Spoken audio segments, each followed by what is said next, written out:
Hello and welcome to another Saturday evening Stack Chat. And this week I'm extremely excited because I'm getting to have a good old chat with somebody who I consider to be a good friend actually. It's somebody I speak to not only in YouTube but outside of YouTube as well. And that is of course the absolutely wonderful Cranky Stacker from over in the United States of America. So without any further delay whatsoever, I'm going to get Cranky over and we're going to start the chat. So Cranky, how are you doing, my good friend? I am better than I have been in days. I'm doing well. Thank you. Good, good. I am very glad to hear that, mate, because you have been sounding quite rough on your recent videos, buddy. I'm not going to lie. So I'm glad to hear you're sounding and feeling a little bit better now. Well, it's certainly good to be back among the living.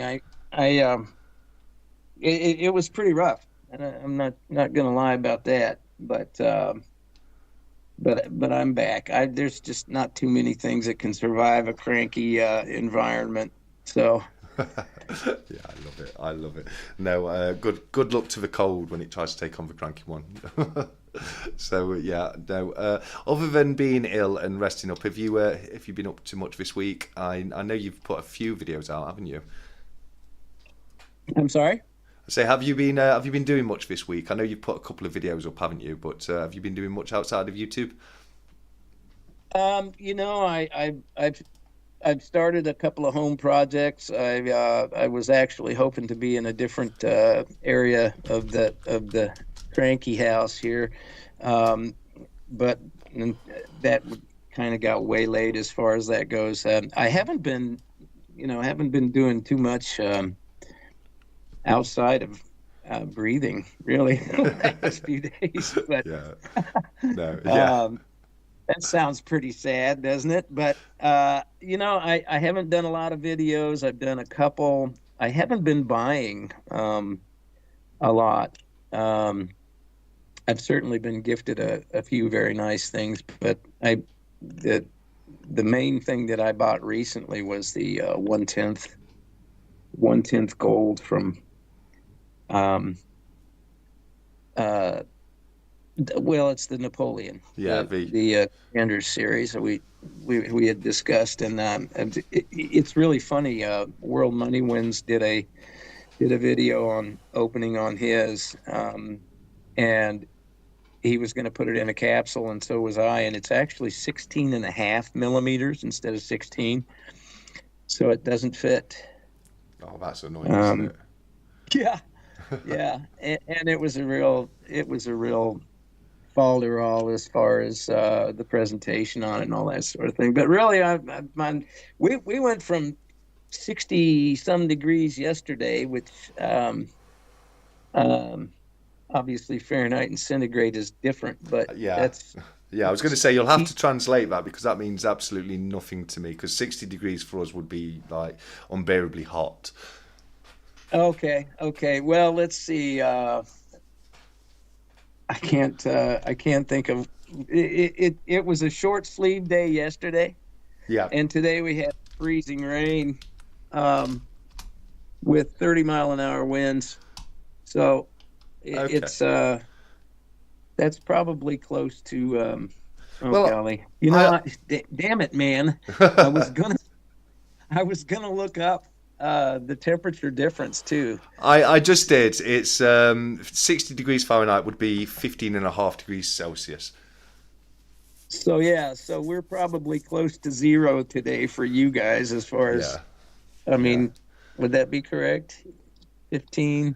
Yeah, I mean, Well, no, 15's not too bad actually. Yeah, we go on the 0 to 100 scale. So freezing is 0 and 100 is boiling. So 15 degrees would be quite mild for this time of year. We've just gone the other way. We've had a really bad spell where it's been literally freezing, like to the point where I was pretty much able to walk on my fish pond, and it's milded off over the last few days. Cranky, just very quickly before we go any further, I just want to say a very yes. quick hello to all the guys that's popped in and to meet us in the chat. We've got Homestead Aquarius, Jamie Frost, Addicted to Precious Metals, Leap Roller, Scott Silver. Guys, thank you so much for coming across and chatting with us all today. Don't forget, if you've got any questions for either myself or the Cranky One, please feel free to ask in the comments.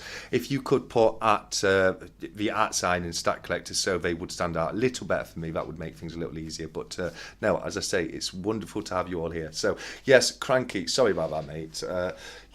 So you've going on to your YouTube channel, because I think would it be about 5 months ago you started yours, wouldn't it?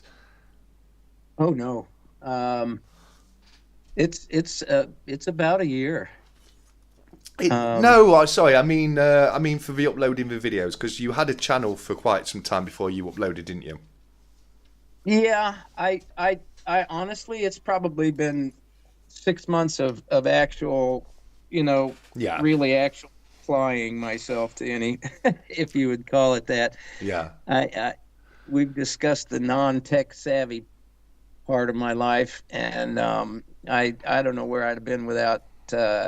Clearly, would not have had a logo at all without your help, and without the editing skills of Miss Thule. Yeah. That big interview that I did with Dave at Coinhuskers would not have probably seen the light of day. Yeah. So can I tell you a secret, Cranky? Certainly. I am very jealous of your logo, and I think it's so much better than mine. I really am. I really am. You're certainly welcome to. I mean, it's copyrighted by you.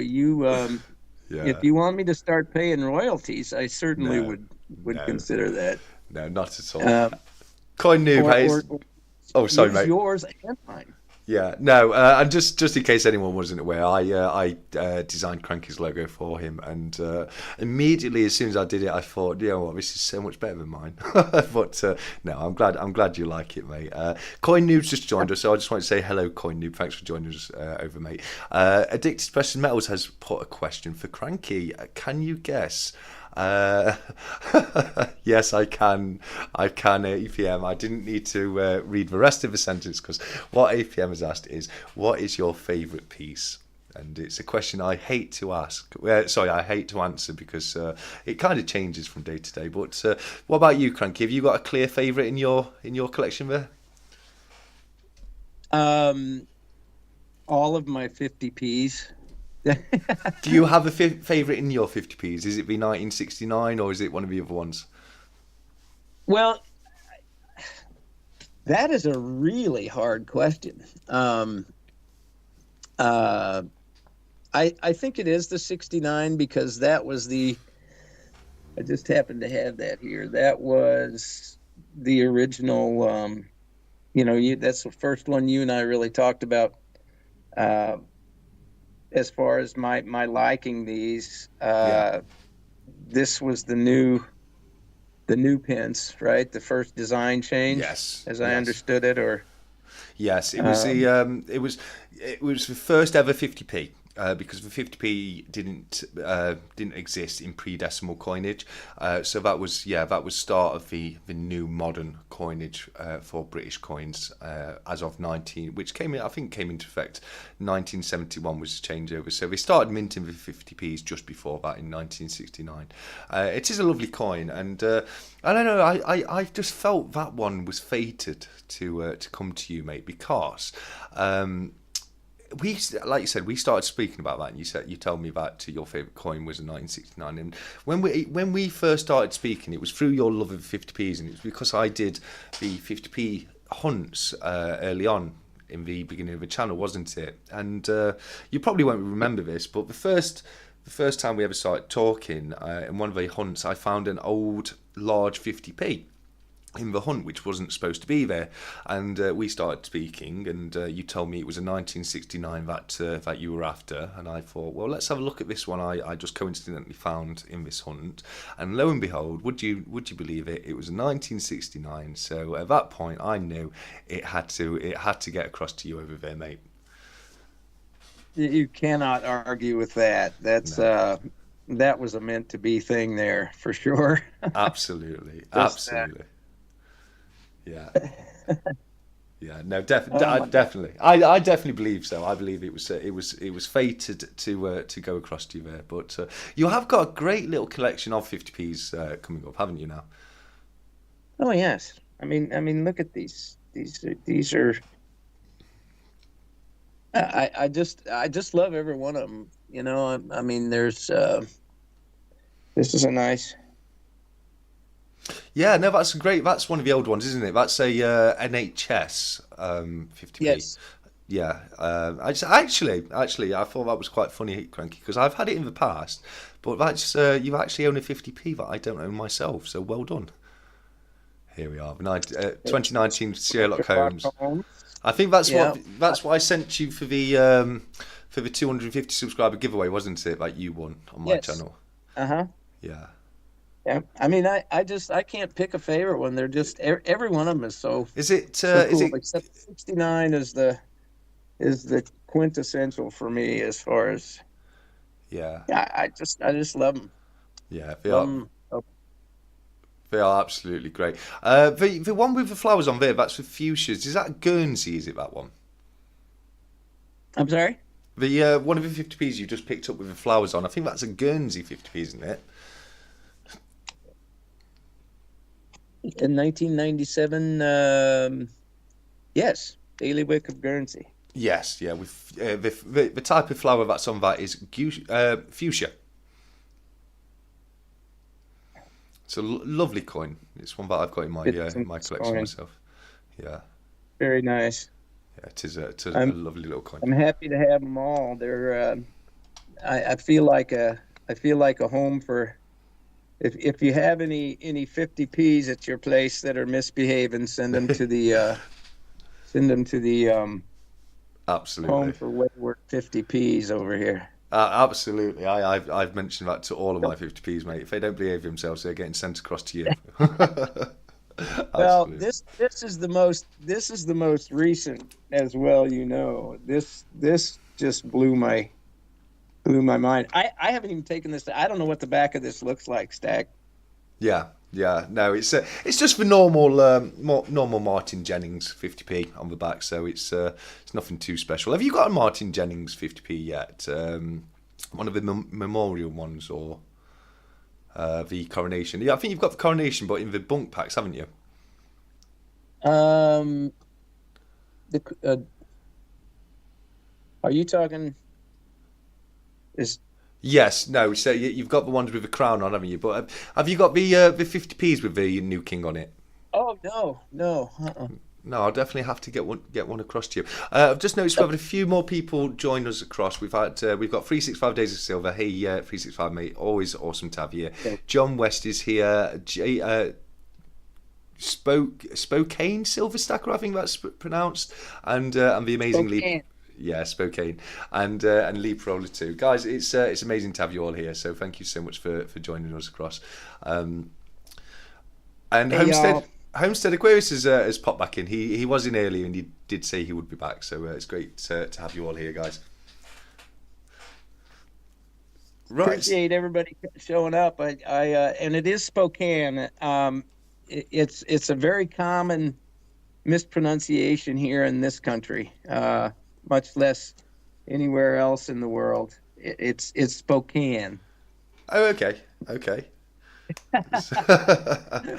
Yes, I, when he wins, I just just put want to Spokane. clarify that for that poor guy. I'm telling you, everybody even over here says Spokane. No, no, no. It's Spokane.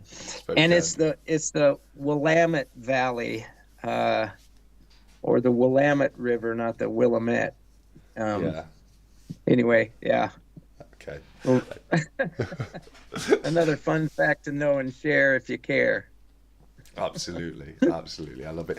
Scott Silver's put a question up for both of us. Actually, he said, "What advice would you give to new or aspiring content creators? What's the best lesson that you've learned?" Would you like to start with that one, buddy? Um, What have you learned from ep- since you started YouTube? What have you found easy? What you found hard?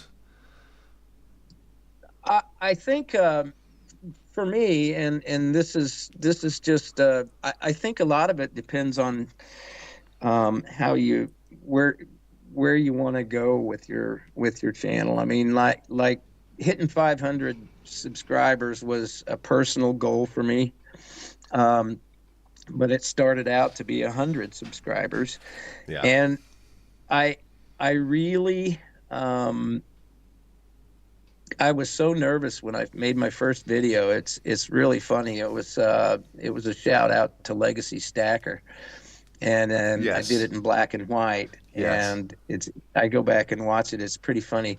I think it makes a difference. Have fun with it. You know, Yeah. for me, it's still fun. If it's not fun, then I don't do a video.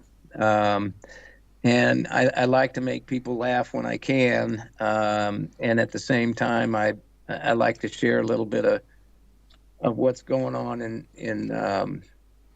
my opinion, in the world right now. But uh, just have fun with it, and by all means, surround yourself um, with people who can constructively criticize Hmm. and Yeah. uh, and help you. You Yeah. know, Yeah. like I said earlier, I would have nothing without my logo that you designed, and Thule's coaching through all of these things, and everybody really, a lot of the community has given me tips on how to do videos. I don't. I was talking to Constitutional. I think it was Constitutional the other night. It's either there's that brain fog again. Uh, Constitutional or Silver and Cigars. I think it was Constitutional. He's like, I don't edit, and I really don't. I know how to cut out a few things here and there, but primarily I just shoot it and go. Yeah. You know. Yeah. Yeah, no, and respect to you for being able to do that. It's very difficult when you don't do a lot of editing. People don't understand how difficult it can be to film yourself on camera. It sounds very easy, but as soon as that camera's rolling, it can be very difficult. I do quite a bit of editing on my videos. I like to edit. I see the editing as much of a part of a hobby for creating videos as anything else for myself. I mean, in regards to advice, I think you've covered the best of it right there, Cranky mate. But for me personally, the most important thing is to have fun. I'm in this to enjoy it. It's more important to myself to make videos what I enjoy making than it would be to get particularly high views on the video. So it doesn't really matter to me if a video doesn't get a lot of views, as long as I've had fun making the video, etc. Like you say, definitely connect with other members of the community if there's anything that you'd like to know in regards to editing or logo designs or anything like that. There's a lot of people in the community, and most of them are more than happy to help when it comes to that kind of thing. So yeah, just do what you enjoy, mate. Make sure you enjoy what you do, and the other thing is, don't put too much pressure on yourself. Just you don't want to burn yourself out by trying to do too many releases in too quick a succession. Sometimes it's better just to do a few videos a week rather than trying to get out of those daily videos out. I mean, I certainly couldn't do anything more than what I'm doing at the moment, which is a couple of videos a week and the live at the weekend. So yeah, that's one thing to consider. But I hope that's answered your question there, Scott's mate. It was a great question. I just want to very quickly answer another one that I saw from John West, who said that he has an Isle of Man TT. Are they a common 50p? They're not the most common. They're not particularly rare. They're a what's known as a terraces coin, which means they're a 50 pence piece, but not a standard one from the mainland. You get a number of terraces coins, like Cranky's got the Guernsey fuchsias there. There's Jersey. Isle of Man, Isle of Wight, etc. The Isle of Wight TT is quite a popular coin. You will get a few quid for it. It is worth a few times its face value. So you might get up to £3 for it, which is 6 times face value. So it's not a bad coin at all, mate. Have you ever seen the Isle of Wight TT coin, Cranky? No, It's fun. I've not, and in fact, that the Isle of Wight and the Isle of Man, um, I can't ever find anything of those things anywhere. I mean, not even just in the 50p, but In fact, I didn't know there was an Isle of Wight 50p. Now I'm gonna have to be searching again. Yeah. It's quite a cool one actually. The Isle of Wight. It's a guy in a motorbike, and it's like you're in front of him, and he's coming towards you, and you know it's quite a cool little design actually. The Isle of Wight TT is. When he says, "I would love an Isle of Wight, Isle of Man TT." I think I'm getting it right. It's Isle of Man TT, 50p coin. I used to race motorcycles and dreamed of racing the TT. Oh, that's cool. Well, we'll see what we can do. Well, money wins. Try and get. Well, as I say, they're not the most. They're not the most common, so they're not one you come across every day. But I'll try and come across a couple to get sent out to you guys. One for you, Cranky, one for World Money Wins. That would be really cool.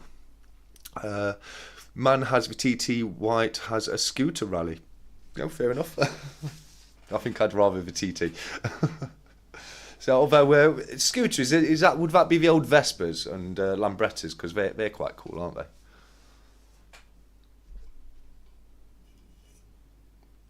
Oops. You Hold there, mate? Yeah, yeah. I'm sorry. What was your question there? No, it's okay. I was just responding to one of the comments, but no. So I was going to ask you. It's great that Scott's asked that because I was going to ask you how you found YouTube up to yet anyway. But further from that, because obviously you know you were stacking for a long time before you picked up a camera, weren't you? You know you've been collecting not just silver but coins of different types for many years. Is that correct? Um, yes, U.S. But really not to the degree that that I have here. Yeah. This has all been in a year, less than a year. Um, Oh wow. I really didn't pay much attention to even constitutional. Um, until I started stacking, and now I I buy every piece of constitutional that I can. Yeah. That's 90% silver, um, and I didn't even know what a barber was. You know, there's a series called the Barbers, Yeah. and Yeah. it's really only been in the last several years. I mean, when we were kids, believe this or not, we would find, um, we would find 1940s. We'd get mercury dimes in the change at the neighborhood grocery store and things like that. But and Canadian nickels with the multi-sided the Canadian quarters with that are, I think they were 80 percenters, but Yeah. we'd find those in the change at the store, and I really never got into collecting coins Mm. until just like the last, really actually less than the last year, 6 months or so, since So, about the time I started doing videos. well, that's. I mean, it's amazing that you've got such a great little collection already in the 6 month period. I'll come back to that in a second because we've had a couple of questions for yourself, mate. Jamie Frost would like to know how British sovereigns are rated over in the United States. How do they go? How well do they go down? Are they popular over your side of the pond, or? I don't ever hear much about sovereigns. Honestly, I don't know. I'm not even sure what if Sovereign Soros is UK, is he not? He is, yeah, yeah, Yeah, he's really the only channel. I've never even seen a sovereign. I mean, even at my LCS in or a half sovereign. Um, I'm certain that there's like Dave at Coinhuskers, the bullion guys see them, but I don't recall ever seeing any. Not that I don't think they would be really popular. yeah. Um, and I suppose it would depend on now. Is he talking gold sovereign or? Yes, yeah, gold sovereign, yeah. Yeah, I think that would be an extremely popular thing if there was a source here But it's something you don't you see know, very where it often. was reasonable, Yeah. you know. Okay, well that leads us quite next on to the next question, which is from Darth Stacker. Darth, I've not had a chance to say hello yet, so it's great to have you here. That's a beautiful proof stuff right there, mate. But what Darth's asked is, how many coin shops have you got around your area? So I know you've got a couple because you've mentioned them already, but do you have many coin shops in your area, or? In Omaha, there's one, two, three, four, four coin shops, and some. Quite honestly, there's a couple of pawn shops that have really well um, screened product.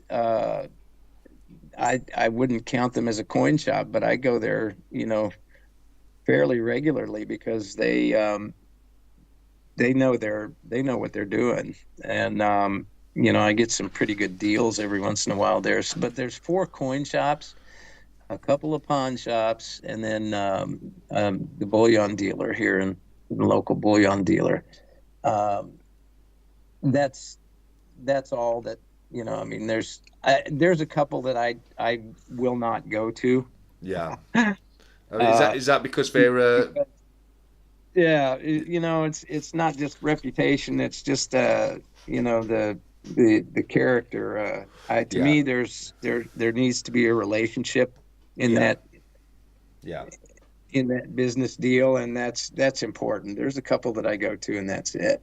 Yeah, no, that's fair enough. It sounds like you've got a good choice around you, though, doesn't it? I mean, I'd love to have four coin stores, a couple of bullion dealers, and a few pawn shops around me. We've got pawn shops around here, but we don't really do coins at all. Our best bet normally is antique shops. I mean, we do have a few coin stores in the larger cities, but that's about it really over here. Well, that's great. 365 asked a question as well, and it's for you. Hi, 365. Yes, no, Hayes 365. First of all, he loves your channel, which I do too, and I think anybody else who would watch a few of Cranky's videos would definitely fall in love with his channel too. So definitely give it a check out if you haven't had a chance to do so yet. But what 365's question is what is your favourite coin in your collection, and what coin is on your bucket list? So it's a little bit similar to what APM asked earlier, but also what coin would you love to own more than any other? Oh, uh,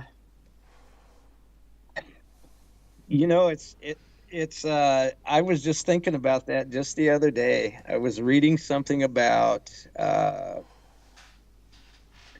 the what is that? It's I know it's an extremely well, here it would be extremely rare, but the barmaid's One of um Barmaid's Ruins, yeah, the double flooring. barmaid's ruin. Yeah, Yes, yeah. yeah.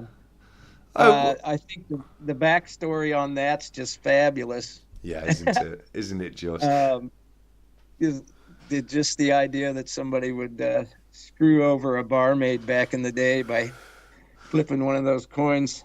Yeah, I think that's probably a must go after kind of thing right there. But you know, there's just so many. It's what you said earlier. You you go to antique shops.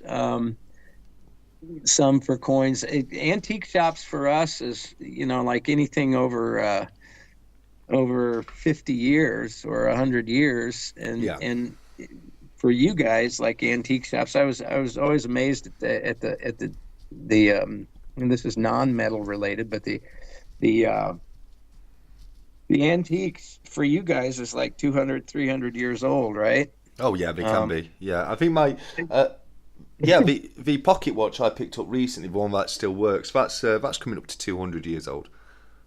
that's amazing.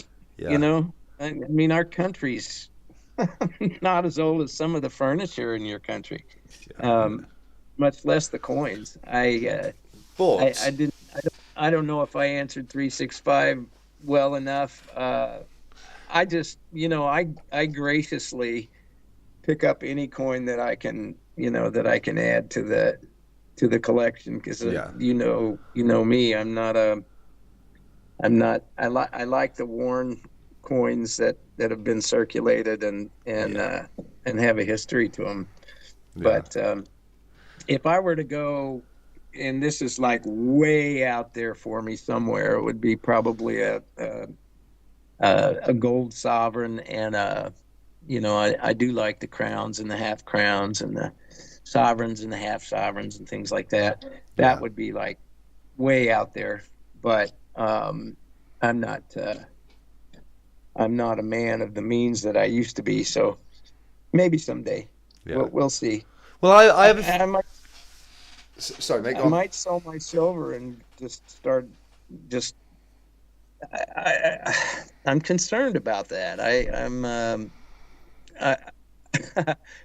I think silver is incredible, but I'm looking at the monetary aspect of it, and I'm thinking, okay, so should I not sell all of my or most of my silver and get into put that in gold and then start buying silver again? I mean, is it going to go up?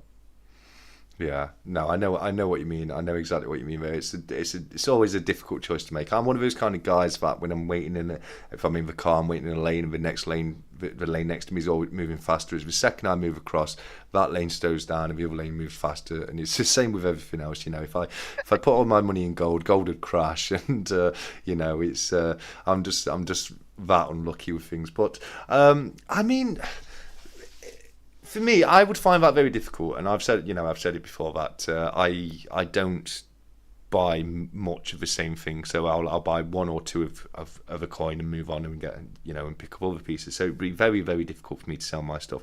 I mean, if you've got like multiples, if you've got a load of silver eagles, etc., it'd probably be a bit easier to liquidate some of that and then move it into gold. But it was a very interesting choice. I know what you mean about the Barmaid's Ruin. It's a very interesting coin. There's certainly in the history, and I'm sure that's a coin we can get ticked off of your bucket list very soon, mate. Because they're not so difficult to pick up over here, and we'll do what we can to get one over to you, pal. How's about that? Oh, well, I would have to come and work on your house for free for something like that. That I would do. I'll come over and help you work on that house. Well, you're welcome anytime, Cranky. You know that, my friend. I could do with the help, really. An extra pair of hands would not go down amiss, really. You be careful what you wish for, there, young man. There's a spare bedroom, Cranky, so don't you worry about that, mate. I love it. Okay, so so you've got me on the line now. Have you got any questions about British coinage or anything other or anything at all you'd like to ask me while we're on the live chat at all? Oh gosh, I thought I would be prepared for this. Um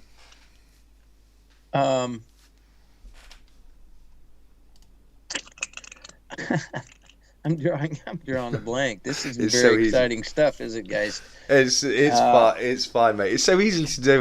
This is what I was saying earlier. You'd think it'd be so much easier to get on camera, but the second you're on camera, I bet if we weren't on camera, you could think of 1,000 things to ask me. But put under pressure on the spot, it does get a lot more difficult. But that's fine, mate. It's no problem whatsoever. I mean, I've brought out a few of my.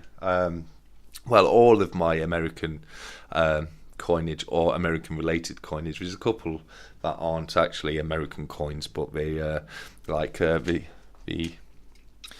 James Bond poker chip right there. But I've got a little pile of poker chips because that's there's a little nod to Las Vegas over there, and there's one here that's not an American coin, but it does have Lady Liberty on the front of it. So I thought that would be a nice little touch for it.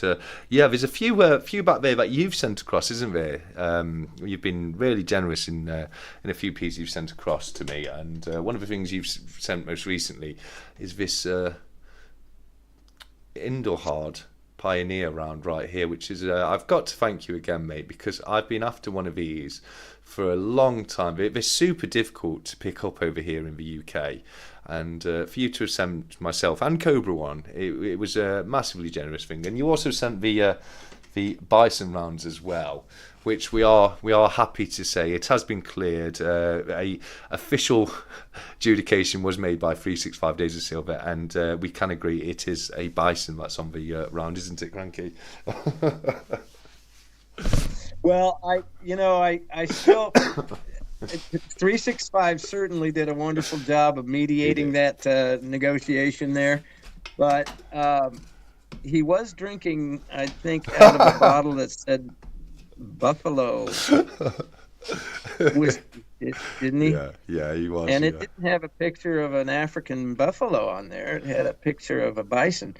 Um, no, I Well, you just said it yourself. You said he didn't have a picture of an African buffalo, but he did have a picture of a bison. So yeah, well, it, he did. I think he did show a picture of each of them, didn't he? yeah, In yeah, one presentation, but the whiskey he chose was the buffalo whiskey, and yeah, I kind of laughed at that at the time. I thought it's yeah, interesting, yeah. No, but it was quite funny. But the whole debate was quite funny. It was a very, very funny period. That I do was. have a question for you, Stack. Okay. Yep. So these the Britannia Okay.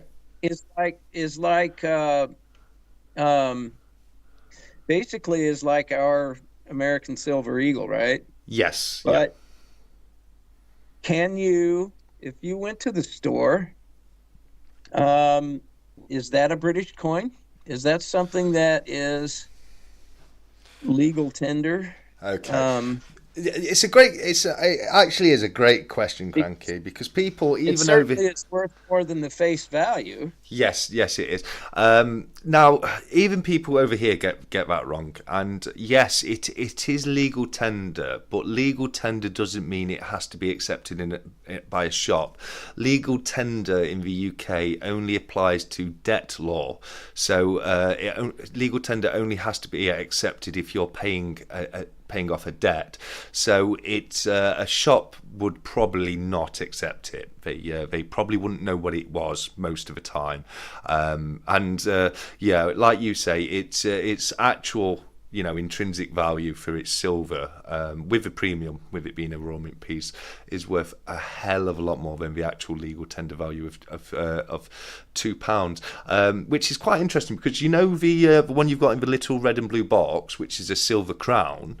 Yeah. That's actually protected under the Coinage Act 1971, and that is even legal tender in the UK to this day to the value of 25 pence.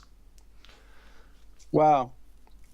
That's a beautiful piece too, It by the is. way. And see, this is what I was talking about earlier. This is I know there's problems with the Royal Mint and that type of thing, but this presentation Yeah. versus this presentation on a Yeah. on a one tenth gold. I mean, Yeah. ah, Yeah. you No, know, that is I'm one starting thing. to get cranky. No, we've all got to get a little bit cranky tonight, everybody. But yeah, you're right though. One thing I will give credit to the Royal Mint for is their commemorative coin side. They produce just wonderful pieces. Now, the Royal Mint, for anyone in the States who wasn't aware, the Royal Mint is split into two separate businesses, which is commemorative coins and bullion coins. Now, the commemorative coins, they go through as sales, whereas the bullion coins, they go through as transactions. So if you ever buy a bullion from the Royal Mint website and you go into your orders and you can't see it, that's because bullion doesn't go into the order section. If you look down, you've got a transaction section, and the bullion will go into your transaction history, not your order history, because, as I say, it's separated into the two businesses. Now, on the commemorative coins, the packaging is always wonderful. They do such interesting little facts and figures about the coins, really well presented. The modern 50p's, the series coins come in those wonderful acrylic cases, it's just always very, very well presented from the commemorative side of things. I think the issues with the Royal Mint more than anything at the moment for me is just from the sheer levels of milk spotting. I feel that they've kind of reeled the delays back in a bit. If you look at the beginning of the year, how bad the delays were for some of the coins. I mean, you were waiting months. I can remember some series coins, they were bringing the next coin out in the series before I'd even received the previous coin when I bought it like within 10 minutes of it coming out on sale. So they had a few issues with delays. I mean, that was obviously caused by the fact that there was the tragic of a sad passing of Queen Elizabeth II, and you've got to understand they probably had millions of coins minted with her effigy on, which they probably just had to melt back down and remake with King Charles's effigy on. So I can understand a lot of the delays we had at the beginning of the year with the Royal Mint. But yeah, no, absolutely. When it comes to the commemorative coins, I'm always very happy with the way they look and are presented. Yeah, they do very, very good work, and I didn't know that was two separate entities, basically, for lack of a better term. Yeah. And what's the if I may ask real quick, 365, and wisely so, I think, in looking at it, picked up a Pegasus. Oh, okay. Bobjoy. Poor Bobjoy. Yeah, I've got a Bobjoy piece just here. Just 1 second. How sad is that? It is. You know what? It is sad, Cranky. It is. I'm going to show. Which one is the Isle of Wight Bobjoy? I've got. I think. What is it? Where are we? No, sorry. Isle of Man. Isle of Man from Pobjoy Mint I've got right here. Yes. Yeah, I don't. It's the only. I think it's the only Pobjoy piece I own at the moment. I will be picking up at some point. I will get their Churchill coin, because they do a silver-proof Churchill coin. Again, it's not a mint I bought much of when they were open. I think what was the final nail in Pobjoy's coffin was when they lost the Isle of Wight contract back in, was it 2015? I think it was when they lost the contract to because they were the official mint, and as you can see, they were the people who would issue the okay. the coins. Whereas Royal Mint would be the English coins, the Isle of Wight coins Pobjoy had the contract for, and they lost that contract a few years ago. I do believe it was 2015. I might be wrong on the year, but yeah, when they lost that contract, it was pretty much game over from them from that point, which is sad. Well, not to be a smart ass, but how was the quality on their product? I mean, did they have milk potting, or did they?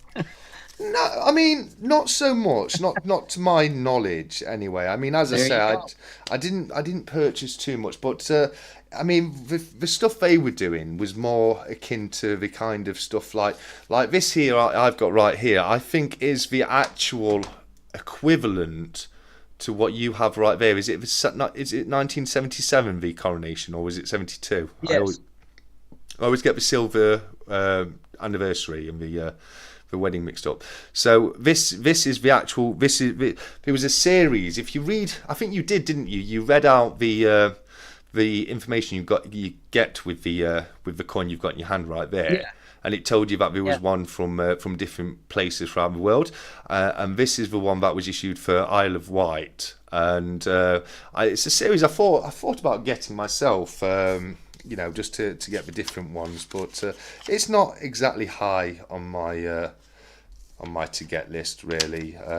I might get the Pegasus just because it was the last one they'll ever make, but again, it wasn't Pobjoy wasn't a mint that I was rushing to get their latest release, if you know what I mean. There you go. You found it. That's what came with the Jersey Mauritius. Is that the info? I'm sorry, guys. Am I saying Isle of Wight? I do apologise. I'm even looking at it saying Isle of Man. I always get Isle of Wight and Isle of Man mixed up. I do apologise if I say the wrong one in the chat. Well, yeah, I couldn't tell you the difference between the two myself, so don't. Yeah, but basically that's if you this what I've got right here. You can compare it to that you have from the Royal Mint, so that you can see quality wise. I can't see too much wrong with the quality of it. I think it's a nice looking coin. I don't think it's as nice as the one you had. I do believe that's the Arnold Machin depiction of Queen Elizabeth II right there, which was the second effigy to be used of her late Grace, Queen Elizabeth II. But yeah, I don't think they were bad mint. I didn't have a massive issue with the quality of the stuff. I thought it was good enough quality. I just don't think they could compete with the other mints that are out there. Quick question on the you were just talking about the depiction of the Queen. Yeah. How many official how many official Of Queen Elizabeth, artists or images are there of Queen Elizabeth? There's 5. Yeah, I don't know how many artists or. Yeah, absolutely. So there's 5 official effigies of Queen Elizabeth. The first one was designed by Mary Ann Gillick, and that's the one where she's wearing a laurel wreath crown. The second one, which I've just shown, is it was designed by Arnold Machen. The third effigy, which I showed on the very recent 50p, was done by Raphael David McLuth. That's one of my favourites. And then the fourth, the fourth and fifth were quite common because they were used all the way up to the end in current coinage. But the fourth was by Ian Rank Broadley, and the fifth was by Jodie Clark. I think I'm agreeing. If it's the one I'm thinking of, I like the one that you're talking about. This is kind of I like the one with if I can get it to focus. Yeah, Ian Rank Broadley. That one, is it? It's not focusing too well. What's the date on the coin? That's a 20. Now you're asking hard questions. 2017. I'd say that's in Ian Rank Broadley then if it's 2017. It looks like it. It's not focusing too well, but it does look like an Ian Rank Broadley to me. Yeah, it's that's the one with the she's got a big, I think, a pearl necklace. Yeah. So she doesn't have the laurel. Yeah. So that's for Jodie Clark right there. So that's the fifth one. The one you had, I'm pretty sure, as I say, was the Ian Rank Broadley, which is the fourth depiction. I mean, lovely. They're lovely depictions. I mean, Queen Elizabeth II is the longest reigning British monarch, so she does have the most effigies that I'm aware of. Before Queen Elizabeth, we had King George VI. He only had one effigy, which was by Thomas Humphrey Paget. Before him, it was George V, which was the Bertram Edgar McCulloch depiction, and then before him it was Edward. I think it was George William de Soules who designed Edward. I might be getting that wrong. I might maybe get that wrong. Darth says he loves the Gillick sovereigns. Yes, the Mary Gillick was a very nice depiction of Queen Elizabeth II. That was the first one when she's got the laurel wreath crown in her hair. So, yeah, that's one I like too, Darth, definitely.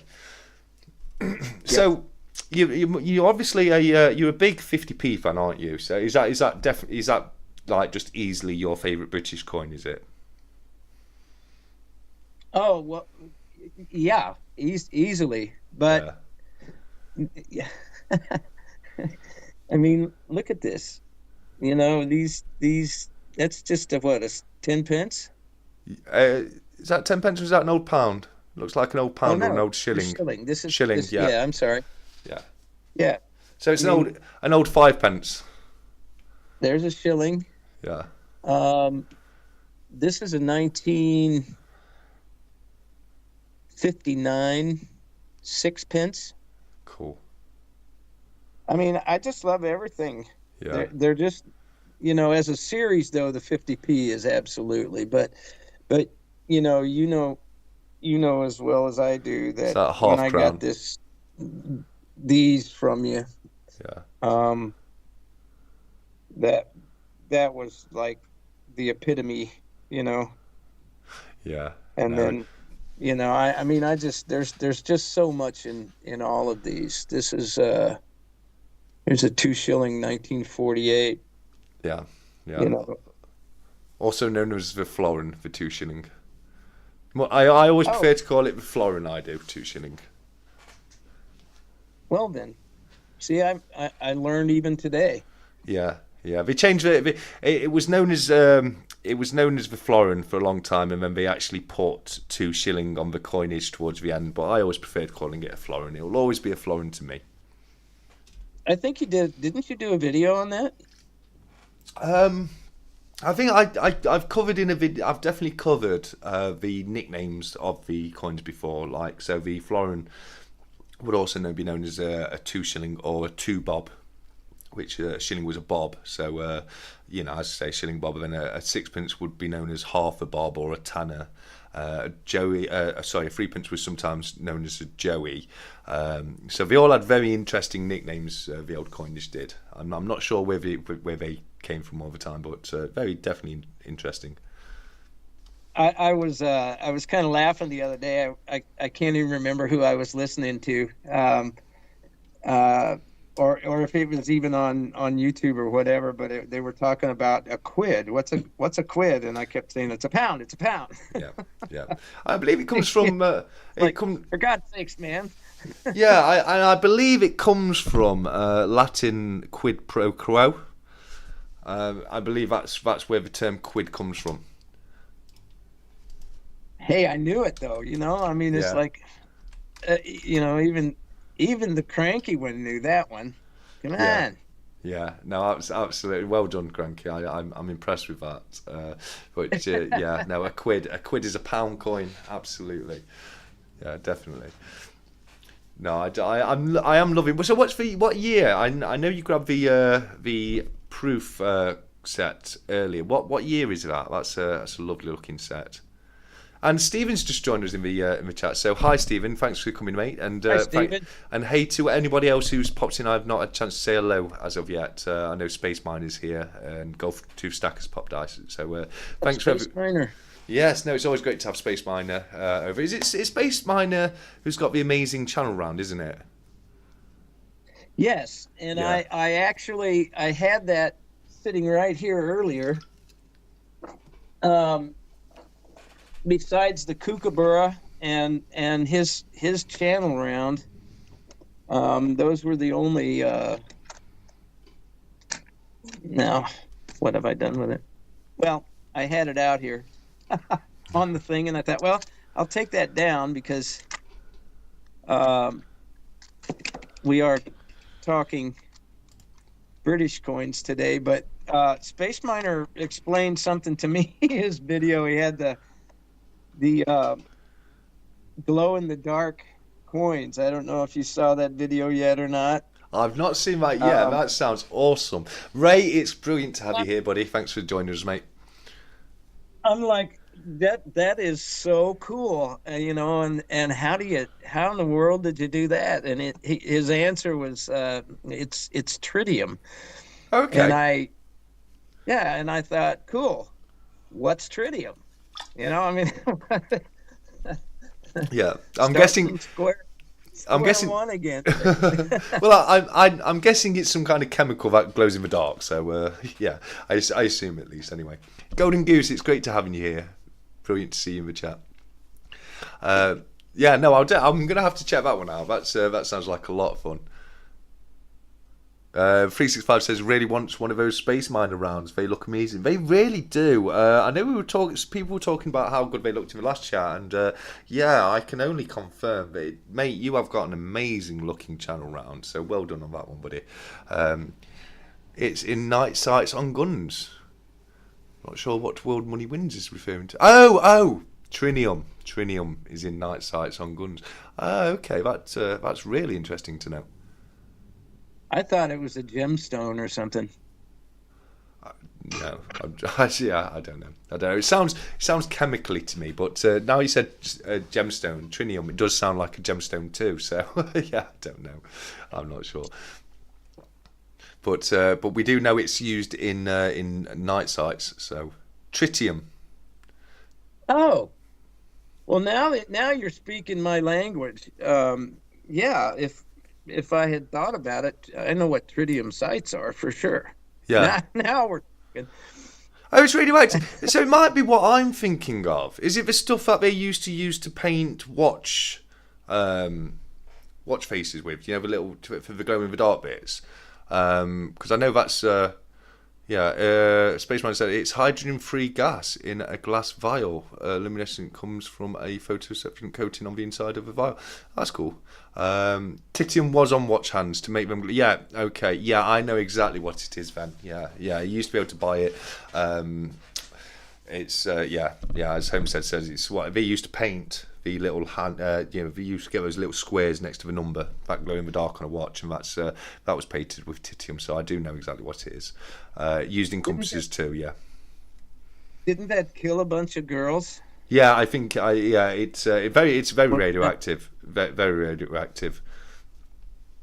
I think they made a movie about that. It was pretty sad, but.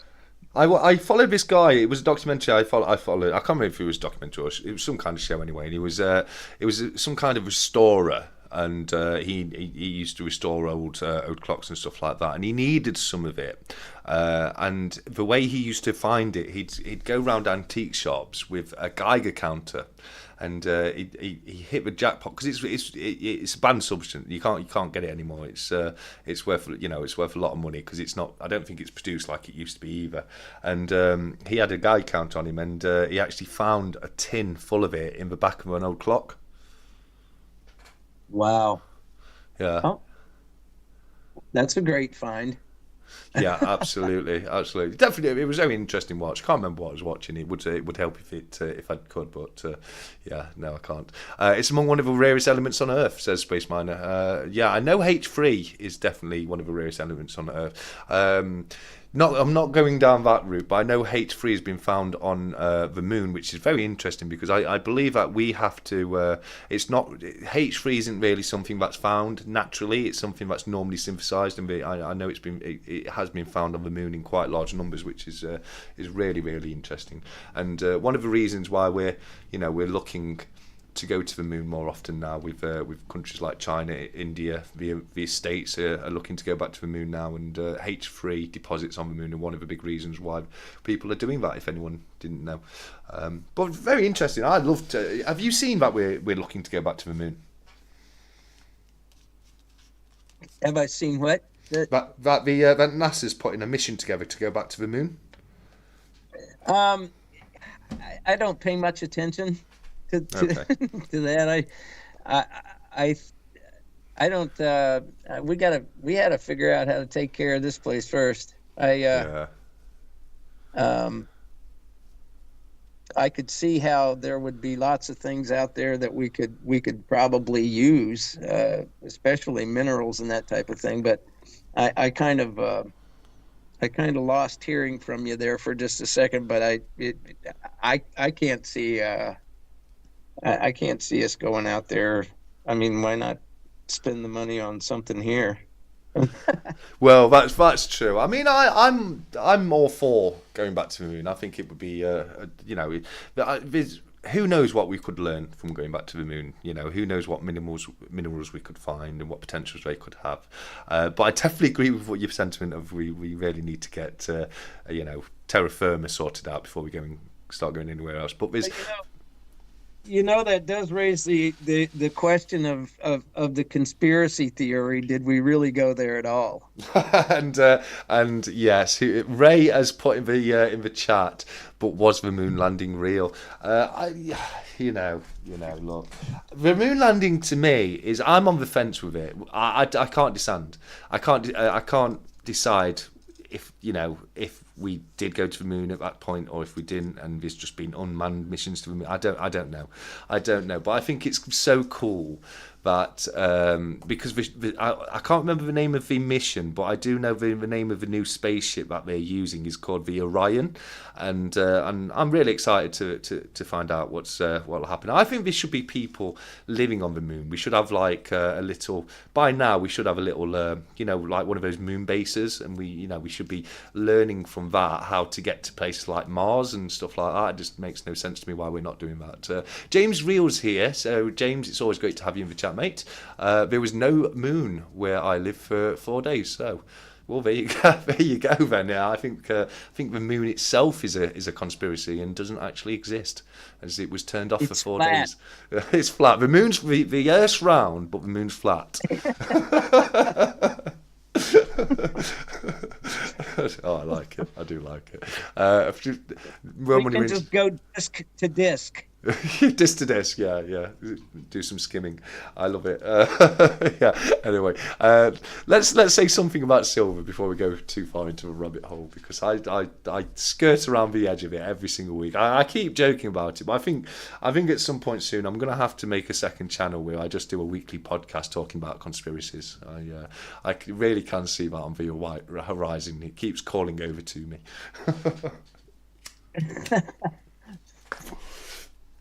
What's Uh, it? I don't know. So, what should we talk? Parking, I got a cough here. No, that's fine, mate. If anyone wasn't aware, Cranky is still recovering. He's been a little bit unwell for the last few days, so I'm just so happy that he's well enough to actually be here and join the chat with us today. Homestead has said, no, we went to the moon, and that is how we were able to see that the Earth is flat. Right, okay. No, I got you. Fair enough. Ray said, I wish Joe Biden and Rishi Sunak would go on a lunar mission. Is that a one-way lunar mission, Ray? I know what you're saying there.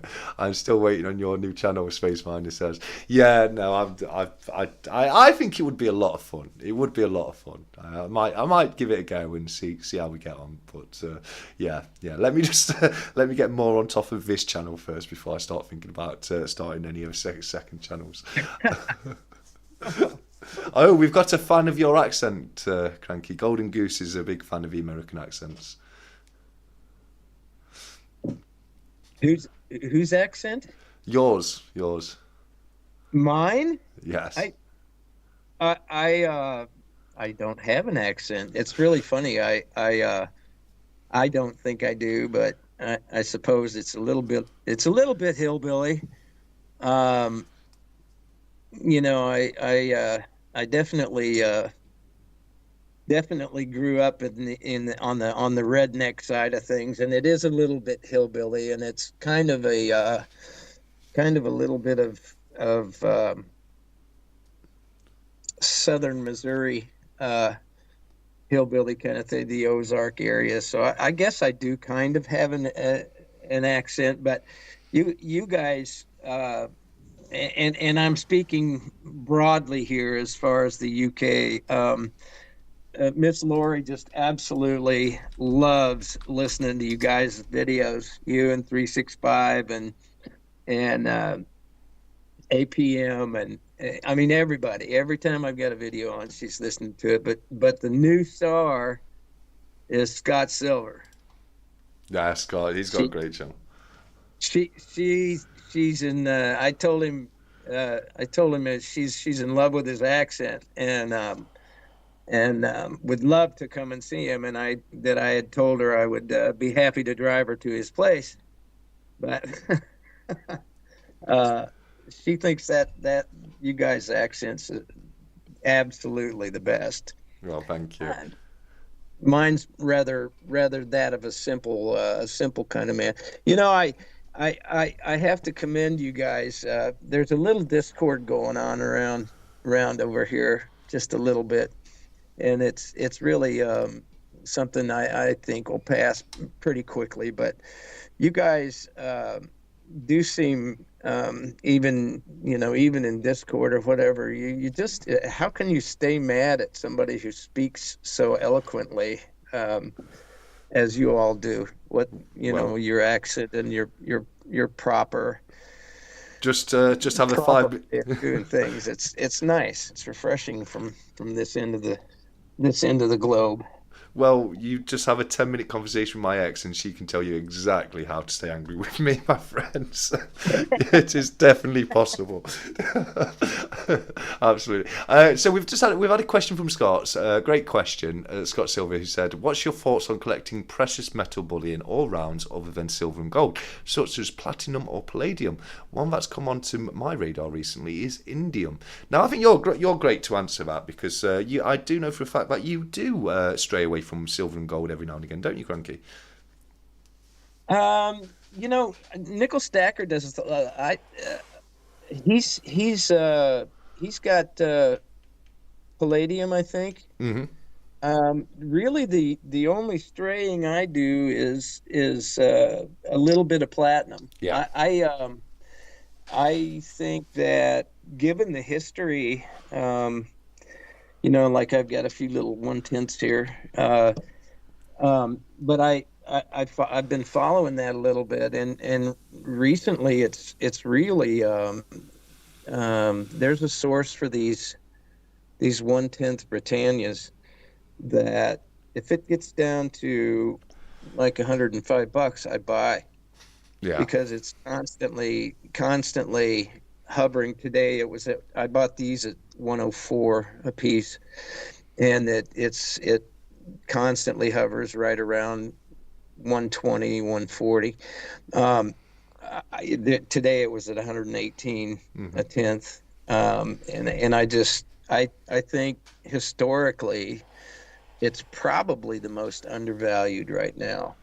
Yeah. Um, because the last 5, 10 years, I think it's tracked closer to gold's price than the other metals, than silver Well, in particular. yeah. I mean, I think it's platinum has historically been more valuable than gold, hasn't it? Yeah. Well, it's rarer Yeah. than gold.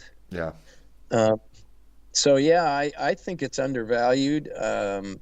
Uh, I, you know, it gets into the area that I was talking about in a video about commodity versus monetary. So I'm a little bit of a hypocrite, I guess, to some degree, because I worry about the monetary value of silver, and yet I'll pick up a piece of platinum every now and then just because I think it's a good investment. That's a little bit strange, don't you think? No, not at all. I think there's a lot of sense to that. A lot of sense, especially when you do take into account that platinum it is rarer than gold. Platinum has historically been more valuable than gold, and it certainly does have potential. I think platinum has probably got more potential right now to move than gold and silver has. So I think there's a lot of sense into buying platinum. I don't own any myself. I don't have any palladium, platinum, indium. Indium's not really something I've come across as being something people stack, to be honest with you. So I'd love to hear more about that, Scott's, on a video, soon on your channel.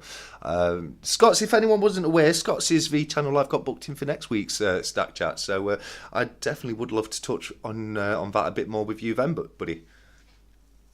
That'll be nice. Look forward to that. Yeah, yeah, yeah, Yeah, definitely. I think platinum, and here again, I have looked at this is a different angle. Platinum is something that I'm certainly looking at as a value right now, and I would have no problem flipping it. Where if I was making money, I'd flip it in a heartbeat. But something like this, or even the dragon of whales. I It's a mean, great point. there's monetary value, and there's I think to some degree I feel more like a silver collector Mm, than in some ways, yeah, because man, if you saw, I mean, none of these are the same.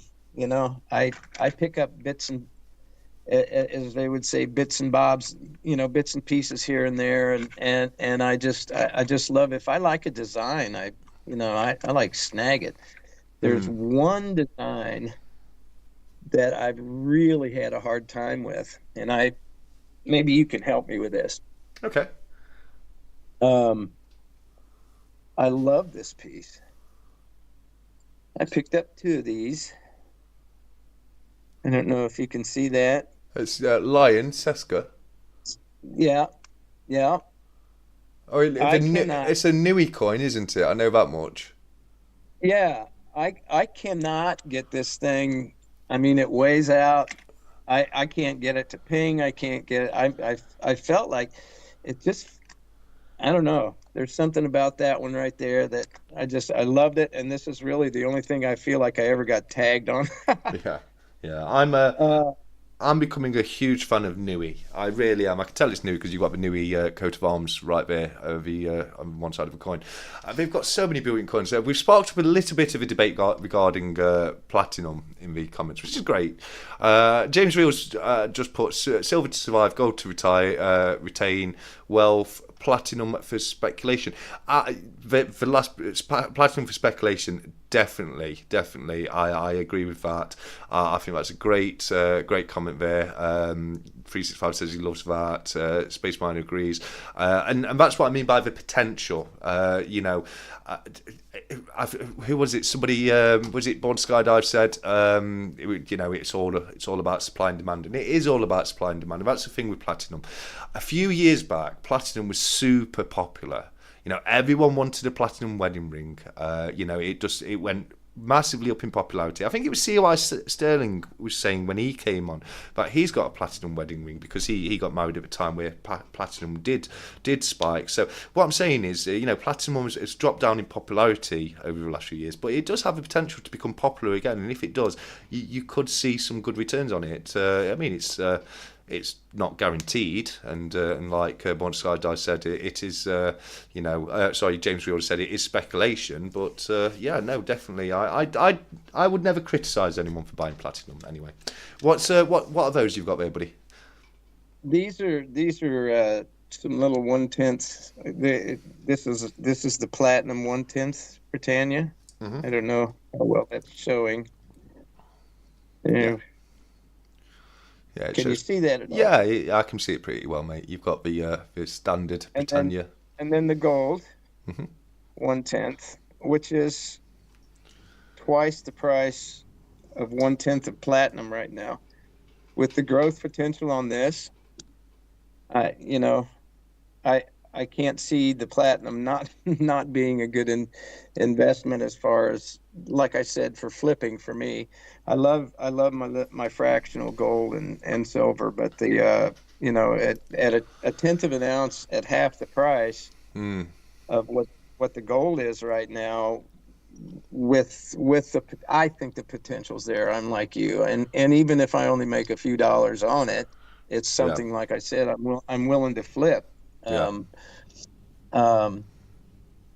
gold and silver are obviously the mainstays as far as my metals, but yeah.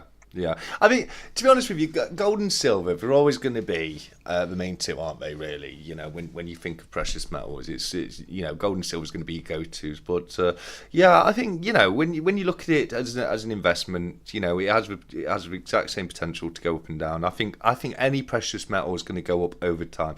Like Jamie Frost said, buy some platinum and hold it for 5 years, and you'll probably find you've done well.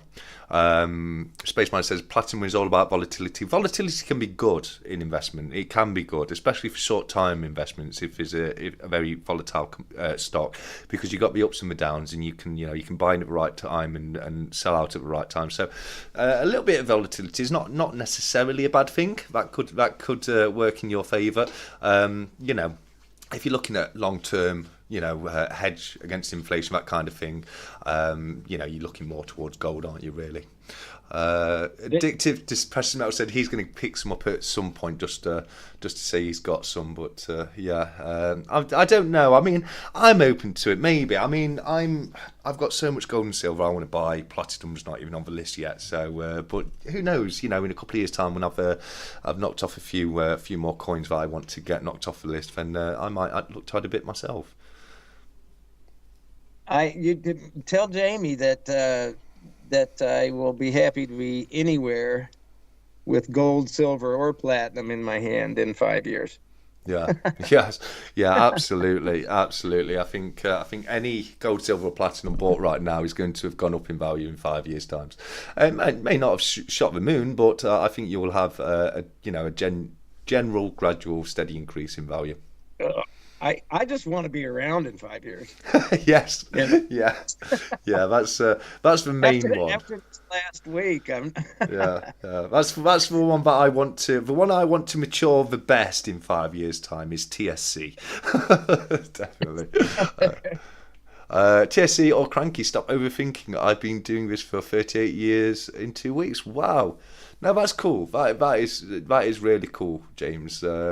Yeah, I mean, it depends. Sometimes I overthink it. Sometimes I'm just, I go with the flow.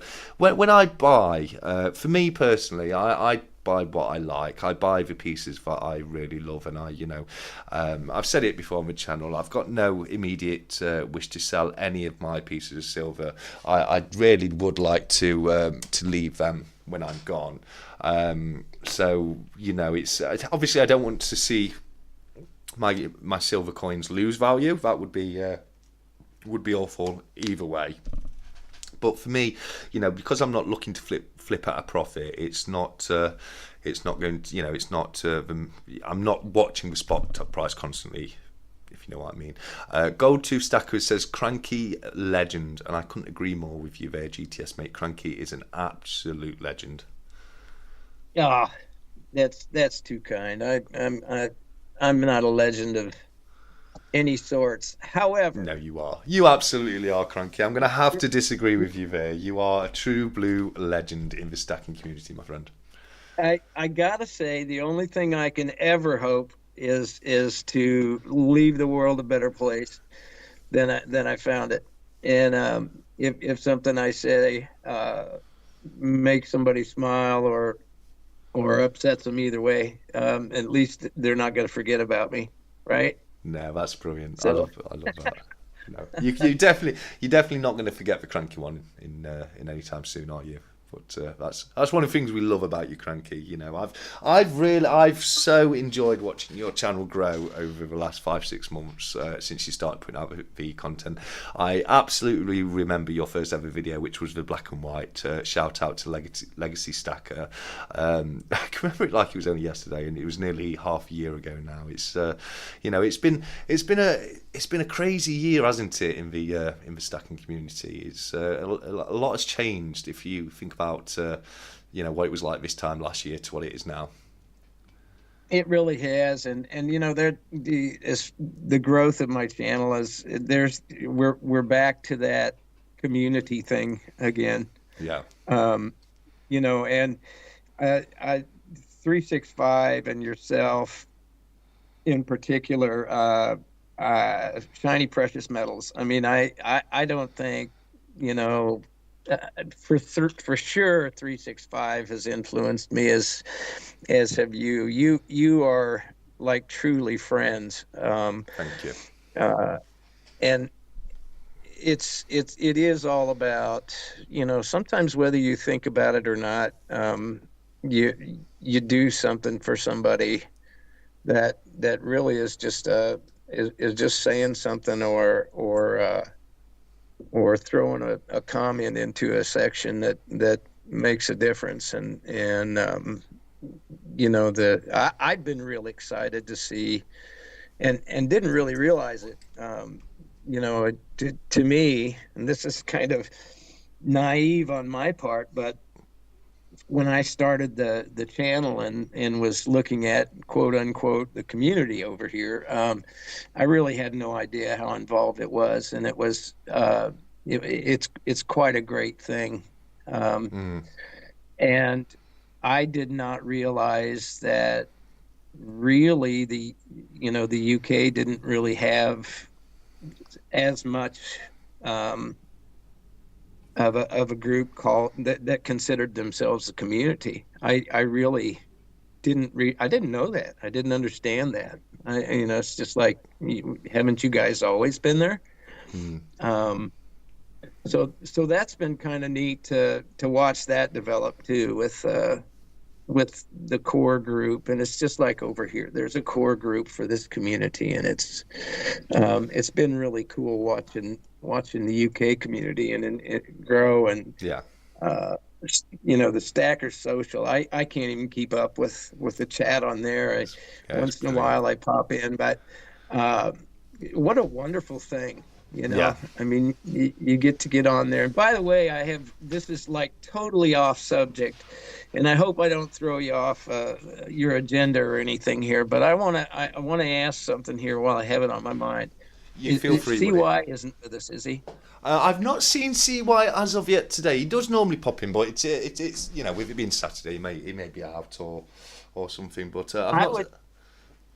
I'd like to ask a personal favor from CY. He's in Cyprus, correct? He is, yes. Okay. In case he catches this later, please have your family um, uh, with all of their dating site ads that are originated in Cyprus. Please tell them to stop putting ads on my YouTube feed. Oh, I love it. I I, love it. that I hope I hope he sees the humor in that. I get these ads all the time: dating service, dating this, dating that, and they all originate in Cyprus. I'm like, dude, stop this over there. I think CY is just Help a spamming you, brother isn't out it? and stop. I love it. I do love it. Yeah, no. CY's a great guy. I had a wonderful chat with him a couple of weeks ago. It's been wonderful following his channel grow as well, because he like yourself was very active in the community before he even started his channel. So yeah, no, it's been wonderful to see him knocking out a few videos recently. Just having a quick look at the chat quickly. Yeah, so Golden Goose has said that we should have more coin shops like you guys do over in the States there, which I absolutely agree with all the way. Lee Proler says the UK loves Cranky, which we absolutely do. We should look to make Cranky our UK ambassador for stacking. I certainly propose that Cranky Stacker is the UK ambassador for stacking, and I think we should start a petition to make that happen. Outstanding. Yeah, Space Miner said this group is awesome, very thoughtful and thorough. It is an amazing group of people, Space Miner. I couldn't agree any more with that. It's a wonderful chat every week. Absolutely amazing group in the live chat, and I love chatting with everybody, not only the guests but also all the people that pop over to have a chat with us as well. Well, I would graciously accept that nomination, and I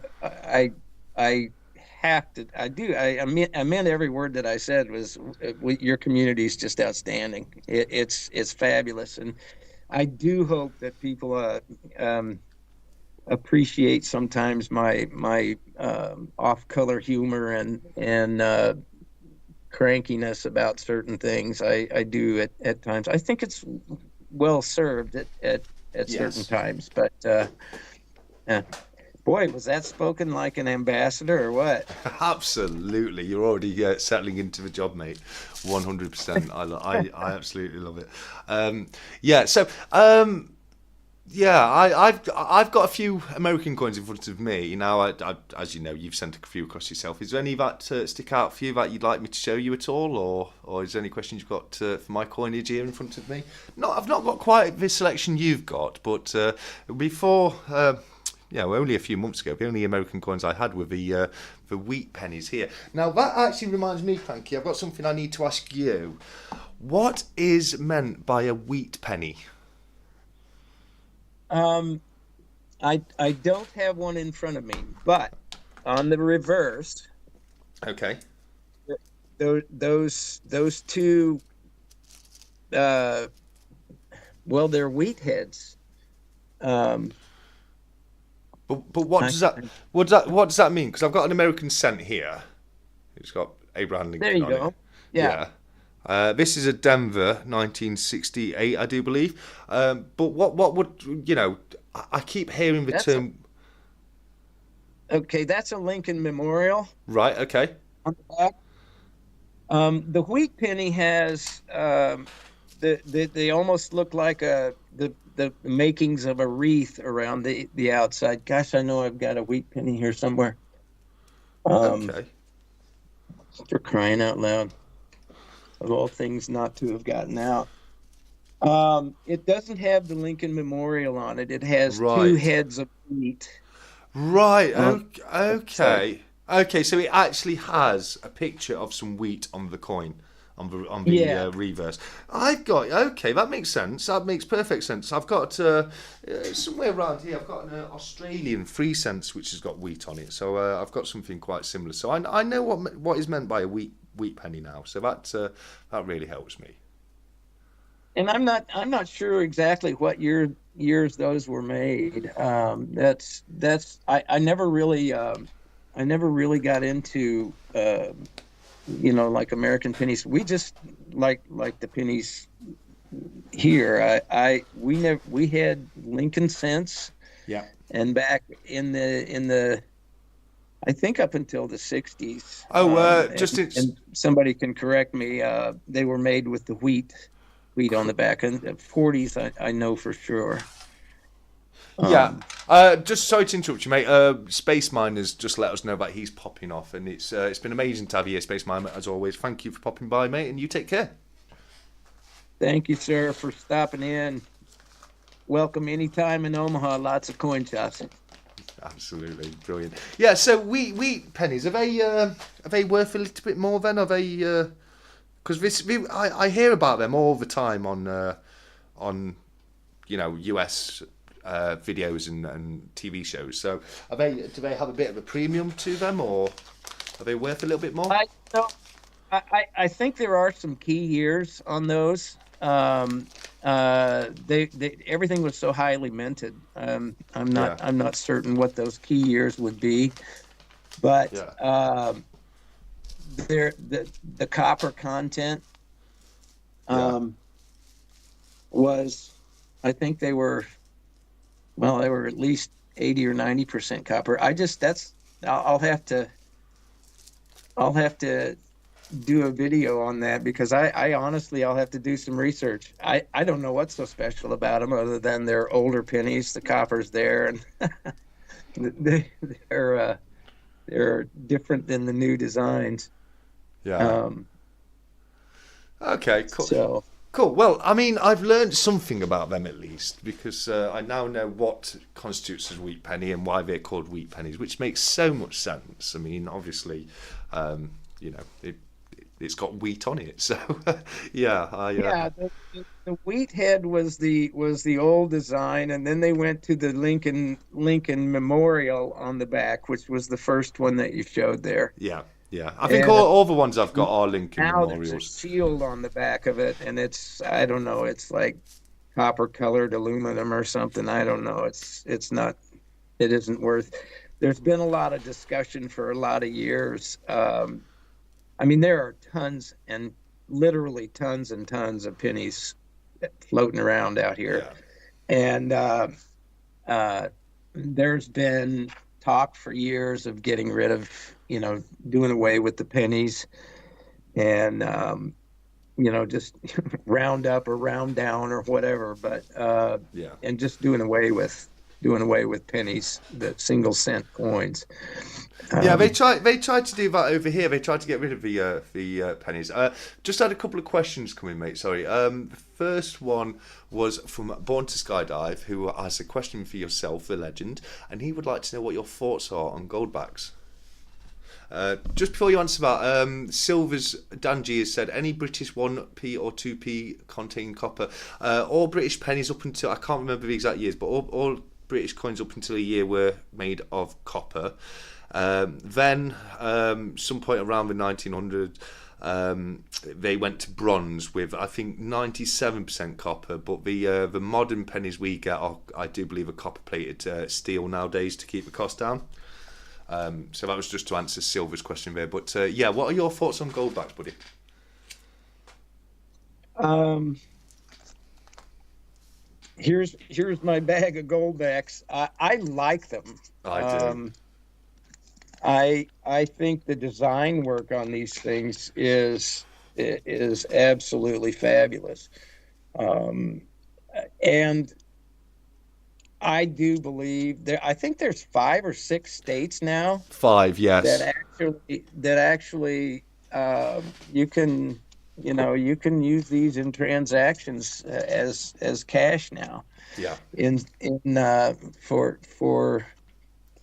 for certain transactions. And I think it's something that, maybe this is a little ahead of its time. I think this is something that's going to be around a bit. I know the premium is extremely high, um, but they're right now they're very collectible. They are being used as currency in some places, and I just think I think they're pretty. They're beautiful. They're works of art. Yeah. Each one of them has their own great design. Yeah. I think there's a future for them. There are silverbacks as well, and Yes. and I don't have any of those. I would like to have some someday, just for the collectability. But the silver, you can go with a 10th ounce fractional or something like that. But the gold, again, as monetary, I think there's a place for it in the future. Maybe not on a grand scale, but certainly you know uh, if things go the way I think they're going to go, it's probably going to be good to have a few small amounts of gold. Yeah, Jamie's just said yen backs are the way to go, and if anyone wasn't aware, this is what a yen back is I right now. saw those. I saw those. Those were fabulous. Yeah, I thought they were great, Jamie. I really did. Thank you so much for sending them across. They really did make me chuckle when I got them. Yeah, no, I'm with you on the silverbacks. I think they're incredible. I love dragons anyway, so the silverbacks do look great. It's 5 states now that you can accept the goldbacks. They are wonderful things. I think they're great. I mean, to me, they're a novelty. They are a novelty. They're not, I don't really see them as being something that will be, used as currency in the too near future, purely because of a premium. You probably find that they cost a lot more to buy than what they're worth when you spend them. But I think, they're definitely the kind of thing that can go up in value as a collector's item. And I think as a collector's item, I think they're a wonderful thing to have. I really do. I think they're going to be around for a while, and Yeah. I just I I think they're pretty. I mean, if nothing else, for like you said, the collectible Yeah. aspect of it. But can you try? Can you let me step away for just a moment? I need to grab some water, Yeah. and then I will be right back. I'm just parched right here. So if you could cover for me. Cue the elevator music here for a second, and I'll be right back. Well, it's going to be me singing the American national anthem over and over again. The first line, which is all that I know, until Cranky gets back. So. Just tell me. Well, you know what? You're about a line ahead of about 90% of U.S. citizens nowadays. These damn kids. But yeah, just repeat, and I'll be right back. Yeah, no problem at all. Silver's asked, where can you get yen backs? Well, yen backs are they're a novelty item that Jamie Frost made for me. He took some yens and he put them into these wonderful little assay type containers with the yen notes there. But yeah, they were made for me by Jamie Frost. So Jamie, once again, mate, thank you so much for that. They are really are a fun little thing. They are. But yeah, so it's just me now, guys. So I'm gonna have a quick look at the chat until Cranky gets back as soon as possible. But just to remind everybody, if you do have any questions for either myself or Cranky, definitely feel free to send them across, and we'll be more than happy to give you our opinion on any topic you would like to discuss. James has said, platinum is your gamble. No problem. Gold is your wealth saver and silver is bartering. Yeah, no, I agree with that. I absolutely agree with that. Platinum is a gamble. It definitely is a gamble.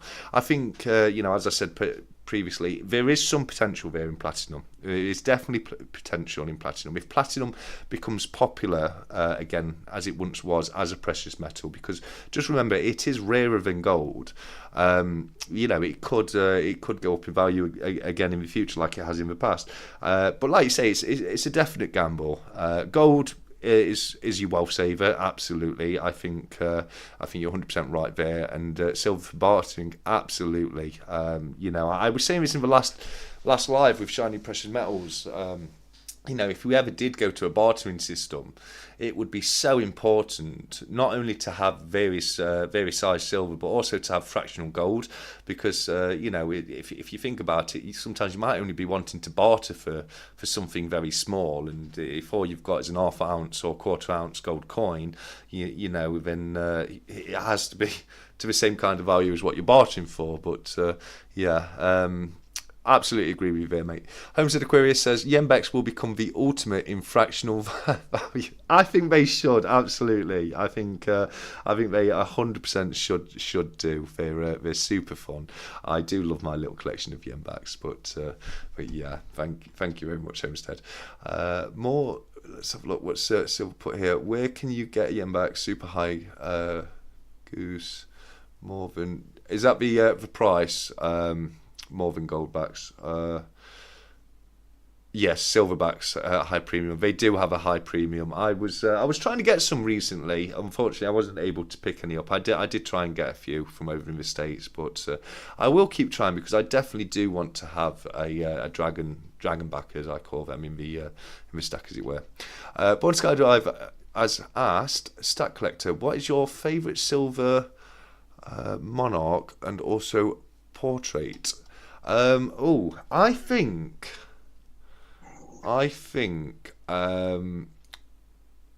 my favourite monarch, I think, is George V. He's got a great beard, a wonderful moustache. He looks like a distinguished gentleman, and he's one of my favourites. Now, I also am a big fan of Queen Victoria and Queen Elizabeth as well, but I do like I like George V. I like Edward VII. I'm not a fan of George VI. Big fan of Queen Victoria, but I think my favourite would have to probably be George V. And I think I've got, here we go. Yep, as luck would have it, I have a little threepenny bit right here, which does show the George V portrait. You can't see it too well; it's a little bit small, but yeah, that's the George V portrait right there. Homestead Aquarius. I mean, if you're asking in the gold sovereigns that I own, I think I've only got Queen Victoria. Two of them are young heads or bun heads, and one of them, I believe, is a veiled head. I don't have them to hand to check, unfortunately. Homestead Aquarius has said, it's hard to believe that aluminium was valued at more than gold when it was first discovered. How to make it? It was a rare thing. Yeah, absolutely. Aluminium, when it was first discovered, was absolutely incredibly rare. The amount to make a tin can, an aluminium can's worth would make you a rich man. It would pretty much buy a kingdom, a few hundred years ago, because it does. I do believe that aluminium does occur naturally, very, very extremely rarely. Like the metals can very, very rarely fuse naturally, and it can be found naturally. But it definitely was expensive when it was first discovered how to make it.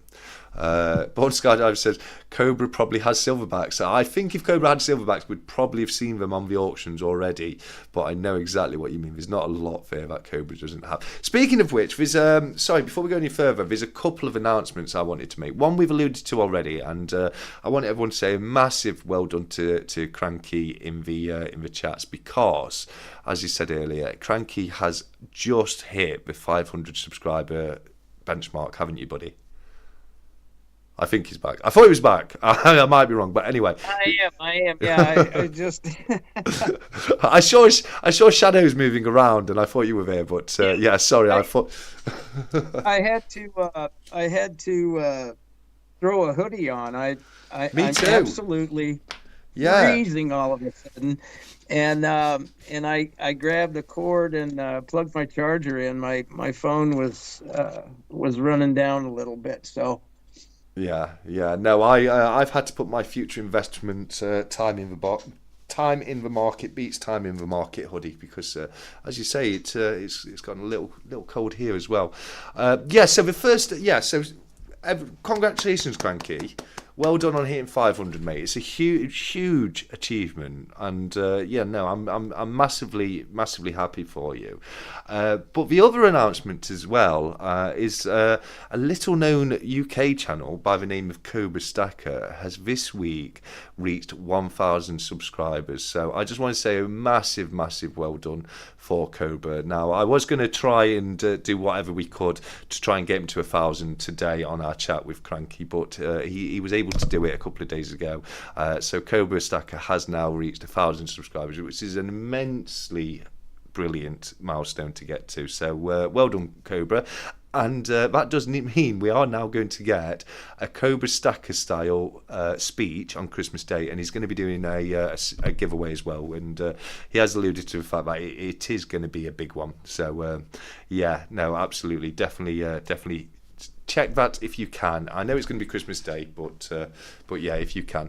365 is letting us know that he needs to jump off. He's going to catch up on the rest tomorrow. I know 365 is extremely busy. Thank you, 365. Yeah, no, definitely. Thank you for being here. I know he is extremely busy at this time of year with his work, so I really do appreciate you popping on for any amount of time, buddy. And I look forward to speaking to you soon.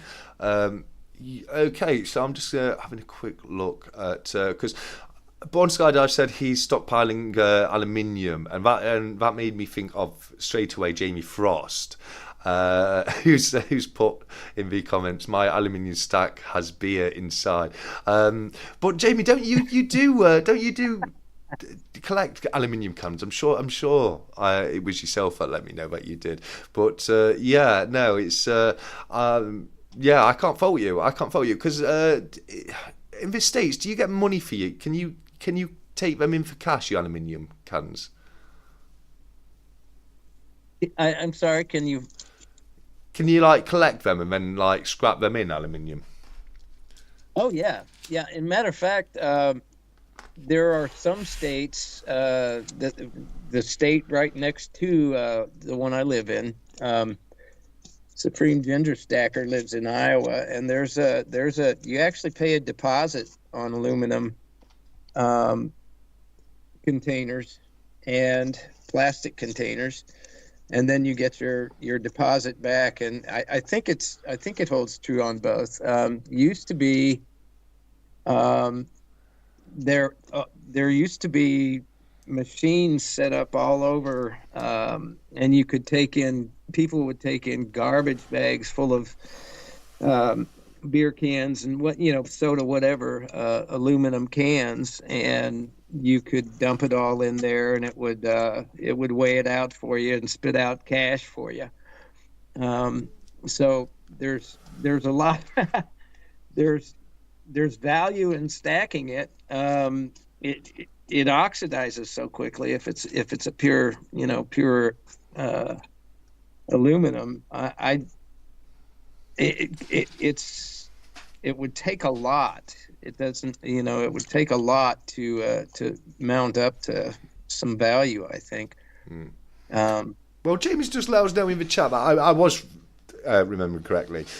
He cashes them in every month, and he with the money he gets from them, he buys wine and steak. And you can't blame him, can you? I wish there was more schemes like that where people could take cans in and get money for them, because I think there'd be a lot less litter on the streets if we had more things like that. He's discovered a perpetual beer can. Yes, yeah, perpetual beer can. I love it. All he does is take it down to he gets cash, he buys more beer, empties the beers, taking it back in. I love it. I know, I really do, and I'm all for schemes like that where you can, we can better get rid of waste, and people can, because if you could do it, you'd have people going around with like you see in the films. I don't know if it genuinely is like that over in the States, where they go around with shopping carts filling them up with cans, walking down the streets, just looking for empty cans. Is that a real thing, or is that just a stereotype from TV? No, that's a real thing. As far as here, I don't. w- Were you talking to me or Yeah, yeah? no, yeah, to you, yeah, because we see Yeah, it. that's a real thing. Not so much anymore. I mean, it depends on the city, I guess. Too, like California has a huge street population, homeless problems, which by the way is spreading nationwide here, but that's another conversation. But yeah, just uh, everything's pretty much plastic anymore. But back in Mm, the day, you would see people with a Walmart shopping cart or Target or whoever their IGA grocery store. They would abscond with one of the carts, and it became theirs, and they would just go around and pick up cans and fill the carts and take them to the recycling centers and get paid for them. It really didn't pay much back then. It was a shame because a they were doing a service, and b you know everybody needs especially in that situation, any pocket change that you can get is good, but it yeah, just really never paid that much. I don't know if it was like 3 or 4 cents. Um, I don't even know if it was by the pound. yeah, It was so there are some recycling centers here that will take like by the container, but my gosh, you'd have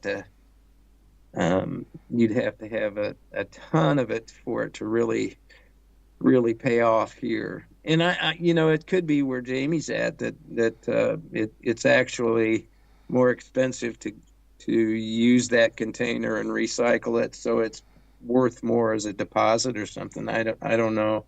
yeah, That's yeah. not it's not a stereotype. It was the real deal for. Yeah.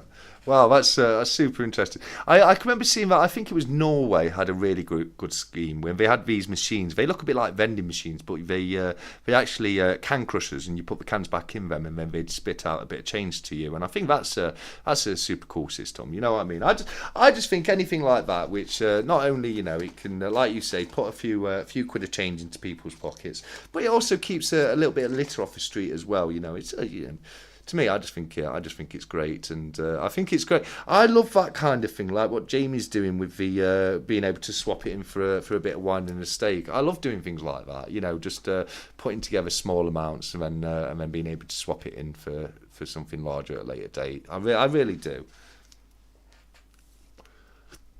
I'm Uh, sorry, I can't. I just, man, I tell you what, Stack, I am out of sorts here. I You're all right, buddy. Don't you worry. Don't you worry, because we do know you've not been well. So I'm just super happy to have you here. I can see we've had Southeast Stacker join us in the chat, mate. So I just want to say a very quick hello to Southeast and say thank you very much for coming to join us. Hello, hello. I'm not sure what Golden Goose is referring to there. Poor cow. I think I've missed something in the chat there, which can happen quite easily. But yeah, I wish I could see the chat. I can't see the chat, but yeah. No, um, unfortunately, Cranky, you didn't have your laptop to hand to actually watch the chat back on, so you can only see what's happening on Skype, can't you? yeah, well, I've got the laptop on, but um, it doesn't. Here's our technical issue again. I don't know how to turn the chat on the. Let's it's see here. it's okay. I'll try and keep on top of it as much as I can. I see what you mean, Golden Goose. I understand completely. Thank you, Southeast, mate. It's great to have you, as I say. Homestead Aquarius has said, when I picked them up, I was getting exercise, picking up money and keeping them out of trouble with my idle time. Exactly. Pounding the streets, it keeps you fit, gets you out seeing things, you pick up a bit of litter as you go, and you get a bit of cash for it. So, yeah, I mean, who can argue with that? It seems like a great system to me, that does. So when it comes to let's get back onto the coins and silver. What's on your list? What are you looking at at the moment? What do you think is going to be your next pickups when it comes to precious metals? For silver or gold or just precious metals. You know, what do you think your next purchase is going to be? I really hadn't thought about it. Like I said the other, uh, earlier, I've kind of, um, well, when I first started stacking, I wanted my Britannias, um, and I wanted a dozen of each of the Yeah. sovereign mints. So I got my Britannias, then I got my um, Philharmonics and things like that. And honestly, um, I just the other night in an auction, I've been wanting one of these for a very long time. That's cool. This That is is cool.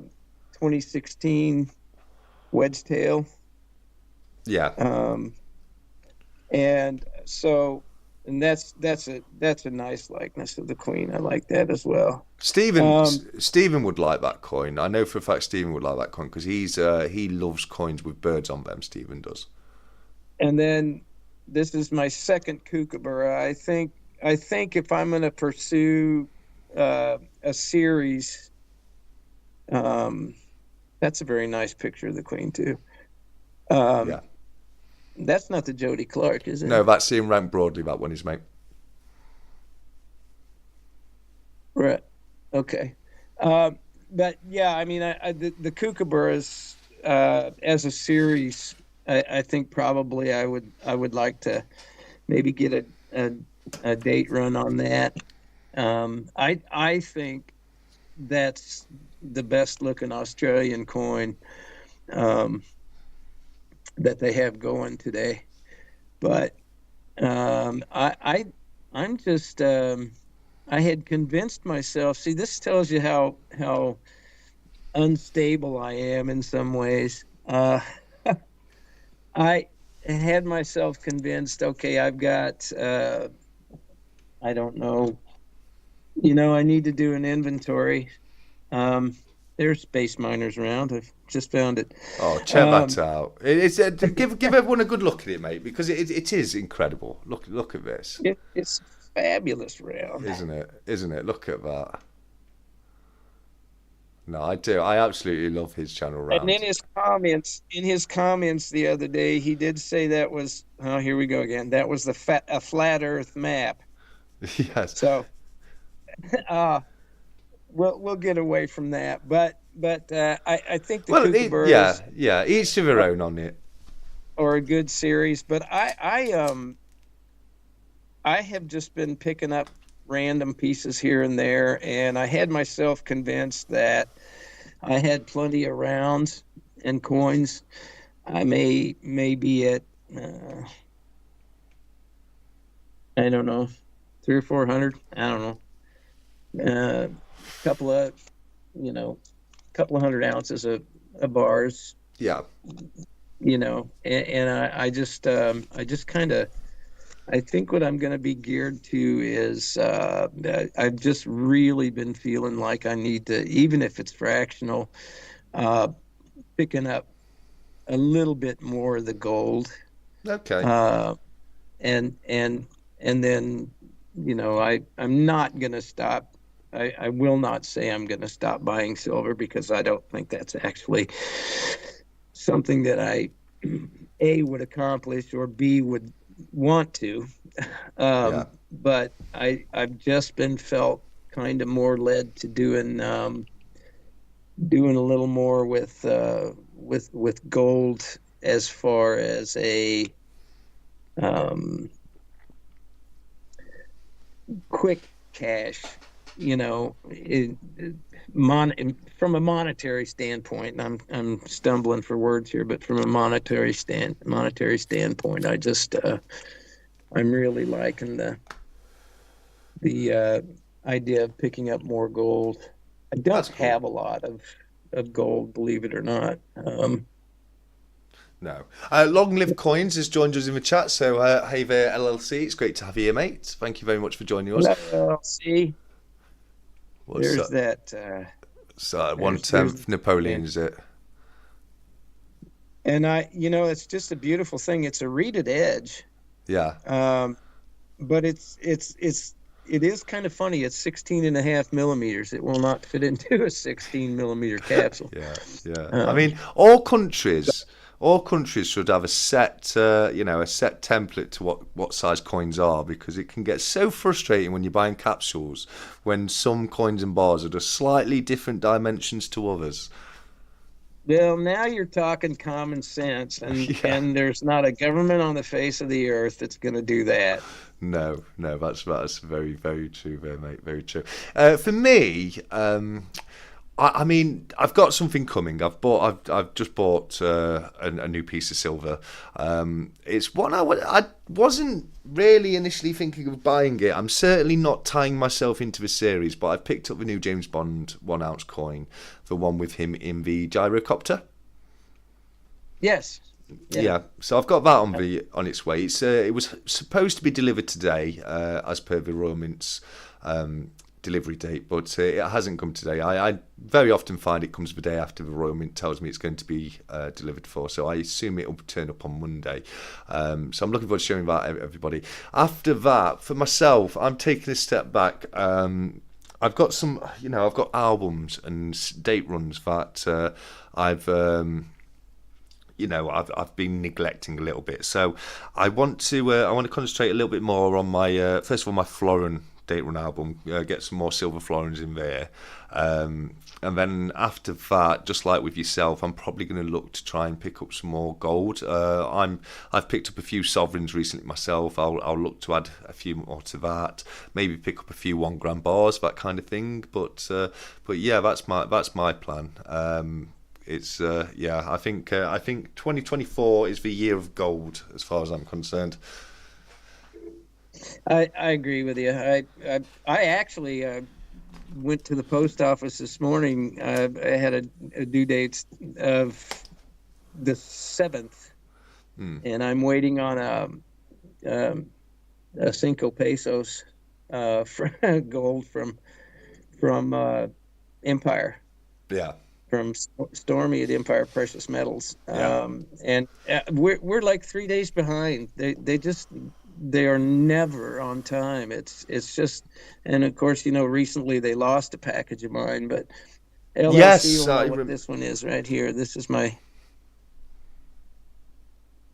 now that I That's think your about it, this is might, isn't it? probably my It's, all-time absolute favorite. and that Um, and that's a might, isn't it? it is. Yeah, yeah. Super I'm cool a very, coin. I'm a very simple man, I guess. He gifted me that just recently, and I just absolutely love that thing.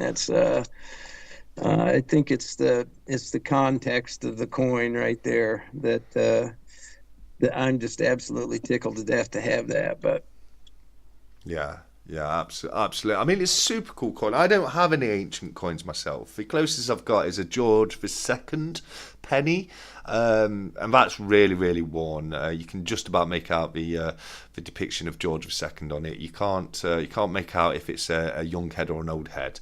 But that's the oldest coin I've got. But I really would love to get into getting some hammered coins and ancient coins. I just don't know enough about them with the hammered coins. I'd be very, very afraid of getting a fake. You know what I mean? Because ancient coins are a very different kettle to fish to what I'm used to, which is old coins. So we're like a few hundred years old, going back to like maybe early 1700s. That's what my collection is. But I know some people out there have got coins going thousands of years, just like the mite there. That was got to be nearly 1,000 years old. their LLC would be absolutely the source. I would say reach out to him as far as ancient coins, because that dude knows his stuff. And I watched a Scottish guy. Um, I think it was Scottish detectorists, Okay. um, that dug up found a hammered coin from, um, uh, oh, for God's sakes, from the time of Braveheart, William. Oh, okay. So yes, they've just found a hoard in Scotland, which was tied back to I believe the McGregor clan. I could be wrong on that. Don't quote me. But yeah, it was very. Is it the one that was very recently found? And they found like a hoard of old gold and silver coins dating back hundreds of years up in Scotland. Very, very, very cool stuff. I Yeah. like that a lot. I mean, that again is, you got me started on the collector side here. And that kind of thing to me is just fascinating. Just to think about being able to go with a metal detector and go out, or even dig, Yeah. and archaeologically or whatever, Yeah. and find that kind of thing is just mind blowing to me. Well, It would be cool. funny enough, my friend was showing me today. I popped out to see a friend before the live tonight, and he was showing me a video, and it was this. I think the guy was like extending into his cellar or something. I didn't get a lot of context behind the video, but he found in this little hole there was a an old blunderbuss style musket, and just so many of these massive gold bars. They must have been like 2 kilo bars, and he was just pulling them out. And it's like, why can't something like that ever happen to me? You know what I Right? mean? You know, I want to go out there. I want to find some buried treasure. You know, some real actual treasure. It was, it was when I was growing up. It was absolutely my ideal dream job, like being a treasure hunter, either wreck diving for treasure, or going out there on archaeological digs and that kind of thing, and looking for real life, actual, historic treasures. I I think that would be. I think that's probably every kid's dream. I mean, in your area in particular, the length of history for those types of things to have been stashed and found and not found and all that. Um, there's probably a lot more out there than anybody even knows. But even in the U.S., I mean, there with the wagon trains and things that went across from east to west. There are rumored treasures, and some found, some not, of people who would bury something on a wagon train if they Now, were being sought at, yeah, being hunted chased. or Yeah, whatever, and they to this day haven't found it yet. And I always dreamed of that when I was a kid, because I was familiar with the country. I know right which tree that's by, and yeah, uh, yeah. it No, would be Golden very Goose is cool. asked. Yeah, What Golden a Goose is great way asked. to make a living. Absolutely, well, perfect way to make a living. Absolutely. Golden Goose has asked a really interesting question related to this topic. Now, I'm sure you'll be aware of the Oak Island treasure money pit. Yes. Yeah. What are The your Oak thoughts on that? Island. Sorry. Did you say Oak Island? Yes, the money pit in Oak Island. What are your thoughts on that? Do you think it will ever be found? Because Golden Goose has said the biggest hoard will be the curse of Oak Island if they ever find it. I don't think they will ever find anything. Do you know what? I think that's one of the oldest practical jokes in history. Oak Island. I get the impression it is. Well, it would be the end of a television series for sure. Yeah, And, yeah, and um, I don't I don't know what I think of that. I mean, there's been so many things. My gosh, you'd think that they'd absolutely found it, but I don't know. I think it's kind of I think that's one of the hoaxes, yeah. like you said. I think that's a big time hoax. I think there's But an boy, old. what a maker it's been, huh? Yeah, I think there's an old sea captain somewhere up there rolling with laughter, watching everyone struggle to try and get. And if anyone isn't aware, there's a very deep pit in Oak Island in America, where it's believed that a pirate buried a load of treasure. Now there have been items found. There's definitely evidence to indicate that there's something there. We're not just plucking at hairs. There is something was buried there at some point, because we have found things at different layers. The problem is when they got so deep, it turns out that it flooded the pit, and it makes it so much harder. Staying on that subject, because it is precious metal related, did you watch the series that was on Netflix? And this is quite, actually I think this is better than Oak Island, because it's they're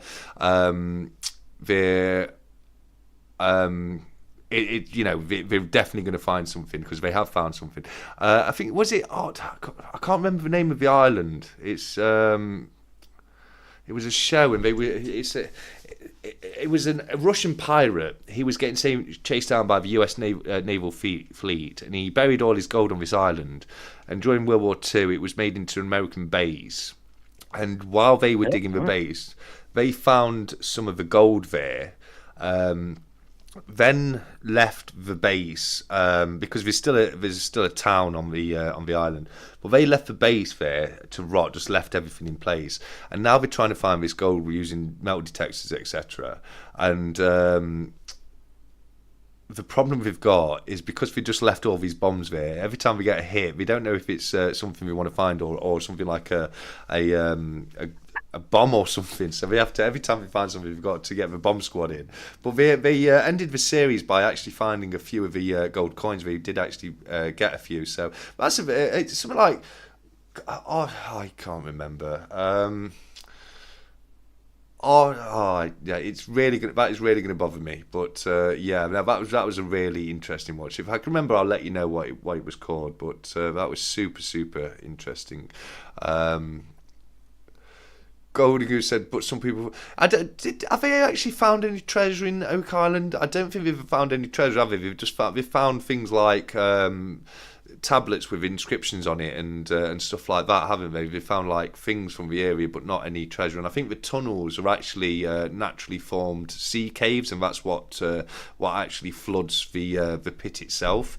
But Oak Island, it's super interesting. I mean, I don't know if there's anything down there or not. There's definitely, if there's nothing down there, it's definitely a red herring, because he definitely buried some treasure somewhere. So I don't know if like the Oak Island pit is something that he did to put people off where he put the real treasure, or if that is where the real treasure is. But who knows? We'll find out. It's definitely a very interesting show. I've not watched too many of the episodes, but I am very aware of the mystery of the Oak Island money pit. That is it's super cool.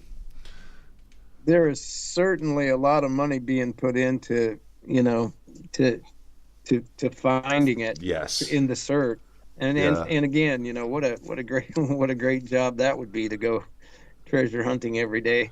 Yeah. But I think to be honest with you, a lot of that there's a business there just in the actual hunt itself, isn't it? Because as long as they're getting views on the program, there is a profit to be made just by digging, even if we don't find anything. As long as we keep getting the views and we keep making money through the television show, so the money they're pumping into it may just be because they're keeping the show going. Who knows? But it's definitely interesting. And I love. There are so many buried treasures around the world. Some of which we even know exactly where it is. Like there's some World War II ships that were sunk with cargoes of gold bullion on board, which they've just got pallets and pallets full of gold bars in them, and we know exactly where they are, but we can't get to them because they went down with so many hands on deck that it's now considered to be a military graveyard, and no one's allowed to go anywhere near it. They have Navy ships patrolling the areas to make sure no one tries to get down there to dive and get the gold, because it's a ridiculous amount of money that's down there. So yeah, it's something that I'm super interested in. Mr. Kiwi's joined us. He says, "Sorry, I got here late. Glad to see the Cranky is holding up so well." Yeah, no, he's you're doing a little bit better now, aren't you, Cranky mate? Here you go. Away from Cranky. Looks like John's off. Oh yes, I've got mine out as well, Cranky. Where is it? Oh, here it is. It's with. Now, is this? I can ask you: is this actually supposed to be a poker chip? The cowboy round? Yeah. Well, they have a. It's been great. Okay, here's the Silvertown poker chip. Yeah. That's stackable. It just, it does though, doesn't it? It looks around. I think the whole design. It's not a stackable. No. But I think it was intended in the design to be a poker round. Yeah, because it does look very similar to a poker chip, doesn't it? I mean, if you look at that with this is one of the best looking bullion coins in my opinion. And my gosh, they're still like $24 and change here. Which pretty cheap. Sorry, Cranky. It might be Kanzuk Island. I've got to find it out. It's bothering me. No, it's not Kanzuk. It's Arkin Island or something like that. I don't know. It's bothering me. It's just Golden Goose has put in the chat. I'm interested in anything to do with treasures, and that's very much like me. There's I don't know if you've ever heard of the treasure of King James, but there's a treasure down in Norfolk, England, and King James was travelling through the Norfolk moors, the marshland down there, and he was attacked, and the treasure came off of his wagon and fell into the swamp. And nobody's ever been able to find that, and that's millions and millions of pounds worth of treasure. But anyway, sorry, I was interrupting you. But going back onto the cowboy rounds, they definitely at least have a poker chip-esque feel to them, don't they? Yeah, they do, and again, that's the Scottsdale thing. They're the star. This is my favorite part. The star that outlines. Where's my here? There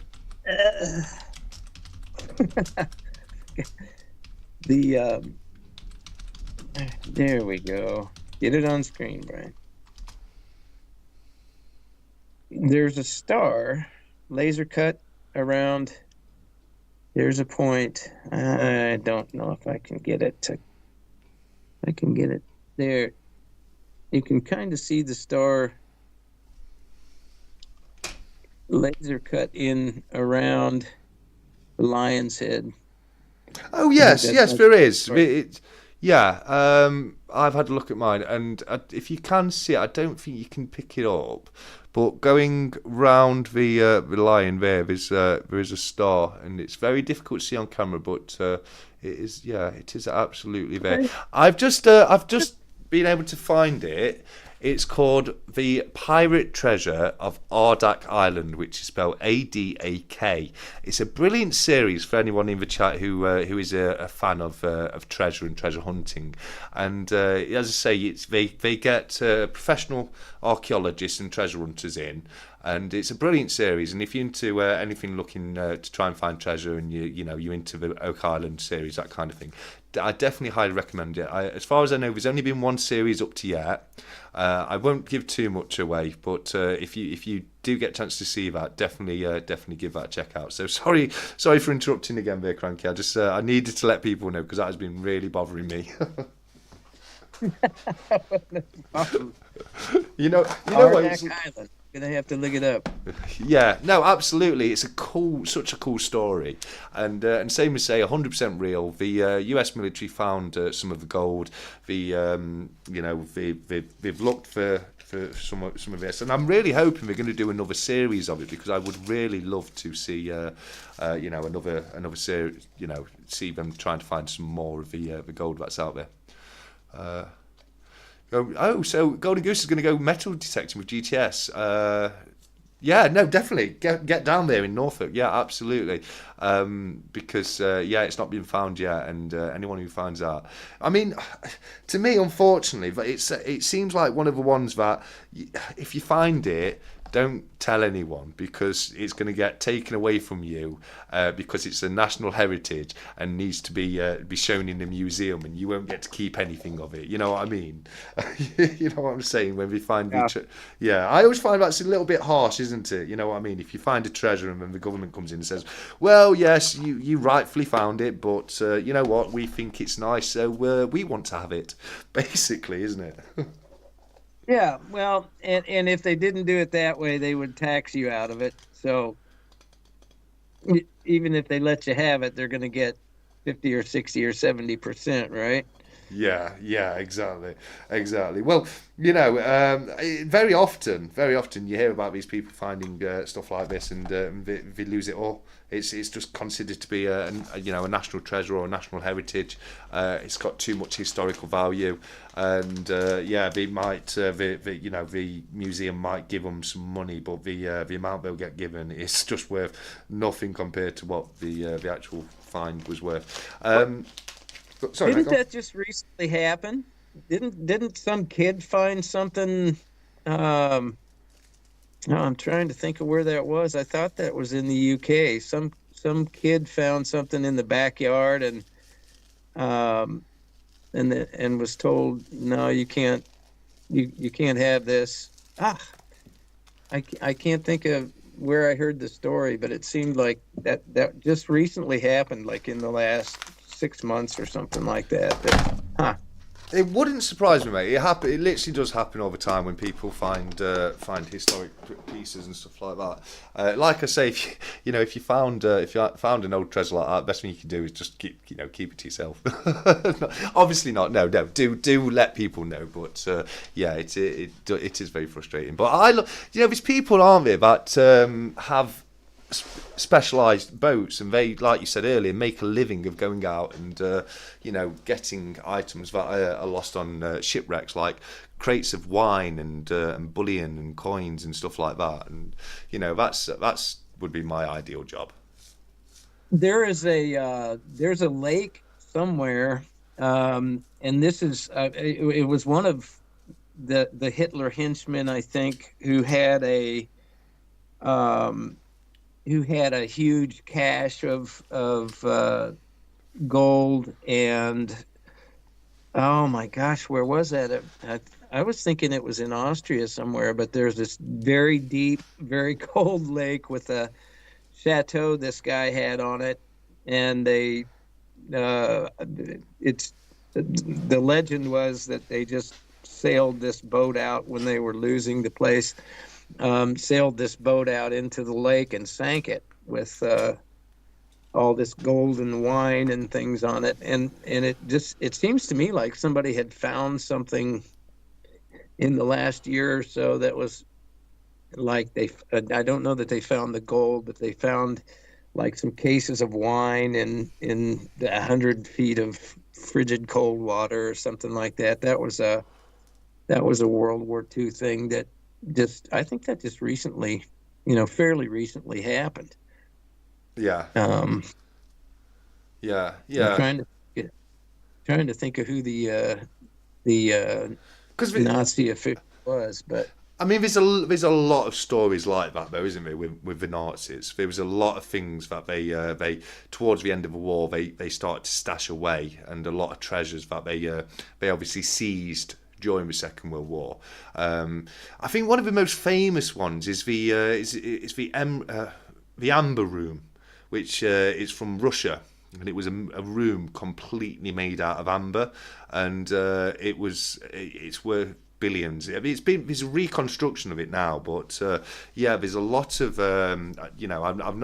I don't know if I've heard of the one you're speaking about there, but I do know a lot of stories of treasures and priceless art pieces, that kind of thing, that were stashed away by the Nazis, and people are trying to find them now.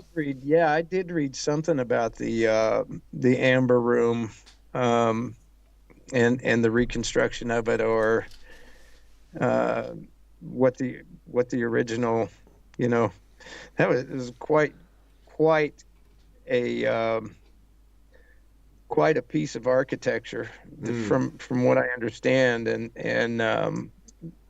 if it's the same thing that you're talking about, that it was just the whole thing was constructed of amber, Yeah, right? The yeah. stone, and yeah, that was a pretty incredible, because I like rocks too. You know, I'm pretty much into Yeah, yeah, yeah. Because metals you've and rocks, and that what a feat that was. I mean, how in the world did they do that? I know, I know. I mean, I've seen the reconstruction, and it's absolutely stunning. But going on to rocks and things like that, what are those? You showed those geodes on your channel recently, didn't you? Those cross-shaped geodes. What exactly are they? The starlight. That's them, yes, the starlight. That is, How we cool is called them that? Christ tears when we were kids, Yeah, and that was a pretty interesting. It's just it's a very interesting mineral. it's super I interesting because that's how it's formed naturally, isn't it? Yes, yeah. A lot of times you can find them, in some stores. I just recently found one, a rock and mineral store that even knew what I was talking about, but they are not as clearly. Um, oh, come on, focus. They're not as clear as, this is Mm, just clear cut right around here, and this is the way. That was my story about the old prospector. yeah. Uh, yeah. He had the Um, secret canyon, didn't he? Which only he knew how to get to, which they were I scattered all swear over. to God, Stack, I don't make this stuff up. Bert the prospector was the epitome of tobacco stained, uh, beer bellied, dirt digging prospector. And this was Yeah, clear back in, uh, I would say, late 60s, early 70s. And yeah, he was old, and I just loved this guy, because that's what he did for a living. He yeah, drank beer and chewed tobacco, and was a gold prospector. And he literally was the only guy that I know of that knew where this canyon was, where these things. We just walked around and picked them up like this. yeah, yeah. That's Uh, so cool. and why in the hell my dad, or when, of course I was a kid, but why in the hell my dad didn't pay attention to where he was going, I don't know. But No, yeah, um, the old guy'd been out in the mountains there for 40, 50 years, and that is a true story. I just I'm very much into those kinds of things. That was a very, very cool rock. This is a piece of aquamarine here, which is a that's cool. semi precious stone. There's a gem quality one here that's right in. I don't know if these guys can see this or not, but right in here there's a gem Yes, quality. yeah, I But see it. it's a big crystal. Um, I just I get into things like that too. No, it's super cool. Like Golden Goose has said in the chat, that what do you call it? The something tier. What do you say? The Starlight The coin. Yeah, craft here. Yeah, the Christ tier, starlight. Christ tier, yeah. Like Golden Goose said, it does look quite a bit like a Knights Templar's cross, doesn't it? I find it fascinating and unbelievably that something like that could be formed naturally. You know, you'd look at it and think that's got to have been machined, wouldn't you? Yeah, this is a really good one. And then in my video the other day, my brother had one that was about twice this size. This is about 5/8 of an inch across, um, and uh, his was about this size, the size Yeah. of this 50p, but cut like this. And then in this facet right here was a big uh, blood red garnet, and he had it made into a ring, Oh wow. with sterling silver, and it was a beautiful piece. Yeah. But um, yeah, that was I don't know, that's just a very very cool piece. This kind of thing here I've got. This is from Oklahoma. This is a sandstone rose, That's cool. and if you can look at it, it does kind of look like a rose. They find these around um, like oil rich places, or natural gas. Is there this? Oh, I knocked over something. And then I'll get off the rocks here real quick. But these right here. My oldest son and I have dug a lot of these things ourselves. But this is gypsum, and Yeah. that's what your drywall is made out of. That. Yeah, I've got so I. That's one thing I've got. I've got well, what it is, it's iron ore, but it's got quite a bit of gypsum in it as well. I did a bit of exploring around a few local caves and abandoned mines, and that was quite fun. That's a beautiful piece right there. Look at that, That is a double phantom quartz crystal. gorgeous. You- The can you see the lines? Let's see if I can get it. Yeah, there you can see the shape of the crystal actually forms inside, like right across here and right across here.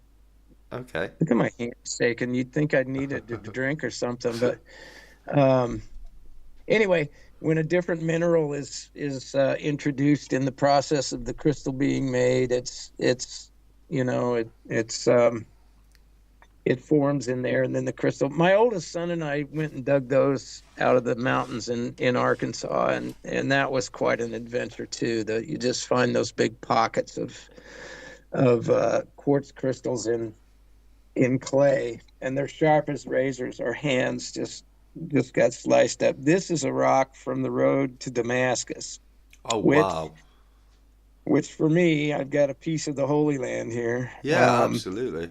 And this Probably is you prob significant to me because my stepmother brought it back for me, because I think it was the road to Damascus that was the Good Samaritan, yeah. um, was enacted there, or played out, so to speak. But look at that. I mean, even that's pretty square. It's just, she said all the rocks are like that there. It's just, you know, Yeah. maybe the Egyptians weren't all that advanced. Maybe everything was pre-cut. Yeah, did we just found it like that? Perhaps that is the way. Yeah, I don't know. I don't know how the pyramids were made, mate. And it's not just the Egyptians either. There's pyramids, found all over the world: South America, Indonesia, China. Um, Well, they just found the biggest one in Indonesia, didn't they? That very re- they've ever found. Very Um, recently, yeah, they're out there right now, aren't they? Trying to excavate and find out exactly what's up there. But yeah, no, I saw a few articles about that recently myself, mate. Yeah, Very cool.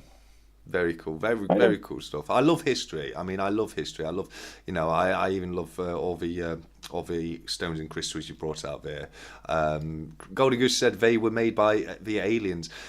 Who knows? Who knows? I'm more. I personally, I believe I'm more on the fence that there was past advanced societies of humans that lost all their technologies due to like maybe a comic. Yeah, a comet hitting the Earth, something like that. But who knows? Who knows? It's definitely one of the world's bigger mysteries: the creation and construction of the pyramids.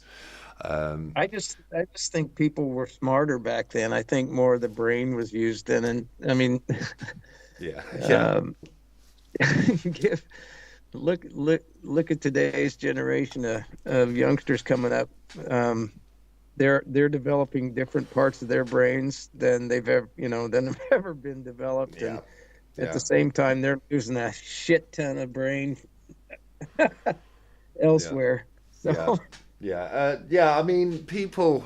I mean, studies are showing that people are losing the ability to retain knowledge, and one of the reasons behind this one study I did see, suggests that it's possibly due to the fact that information is so easily available nowadays on the tips of your finger for your phone that you don't have to try and hold information like you used to.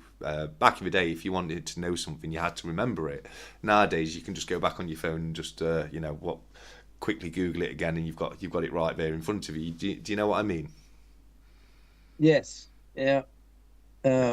Like well, for one, I can't even tell you what my own son's phone number is. Yeah, yeah. Now I used to be able to tell you Now every I phone. just say call Colby, right? Exactly. I'm the same. You used to know so many numbers off the top of your head, didn't you? Because like you didn't have a phone there to get the number out of. So if you were out in a phone box and you had to ring someone, you had to know what the number was to ring them because it was either that or carry an address book around with you. But yeah, no, that's exactly the point I was making there. 100%.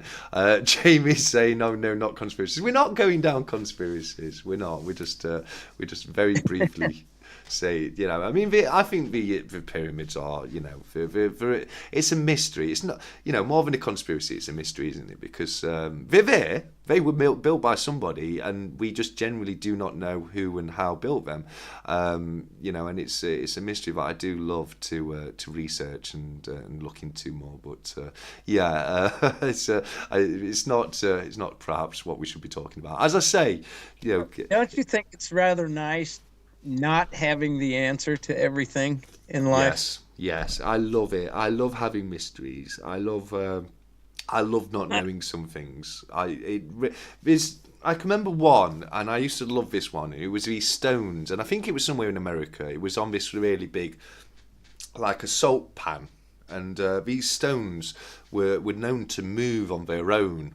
And it was this complete mystery. Nobody knew how these stones were. Literally, like you'd go away and come back, and there'd just be a trail where the stone seems to have just moved itself across the ground, and nobody knew how it did it. And then they found out it was just the ground froze. It made it very slightly. Then when it thawed out a little bit, it made it very slightly wet, and the stone would move a tiny amount, and over time it would make these trails. And it was so boring after we found out the real answer.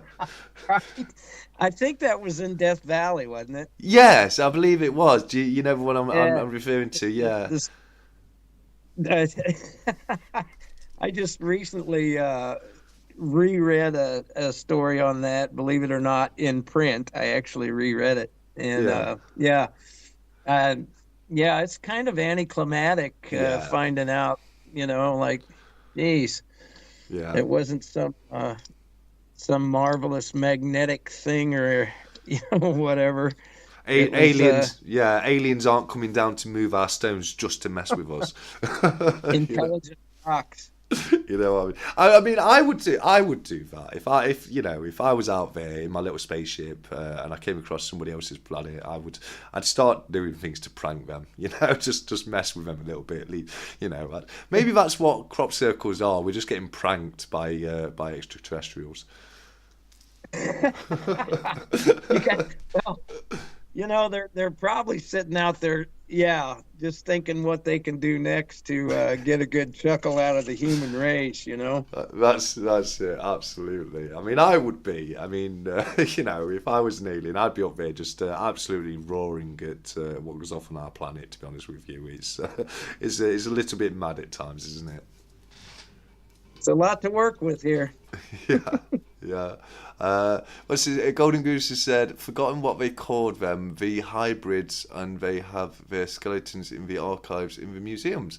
I'm not entirely sure what that is myself, Golden Goose. If you remember the name, definitely let me know.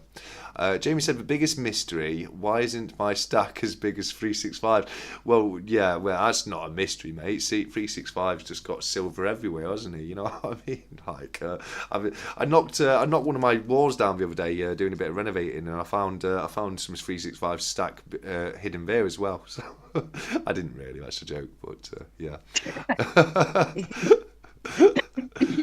APM said, He's definitely 365 is definitely going to be the stuff of future legends. yeah, They're gonna, the next generation or two will be saying, I heard 365 yeah, had 50 gold coins in this log in this field, yeah, and yeah.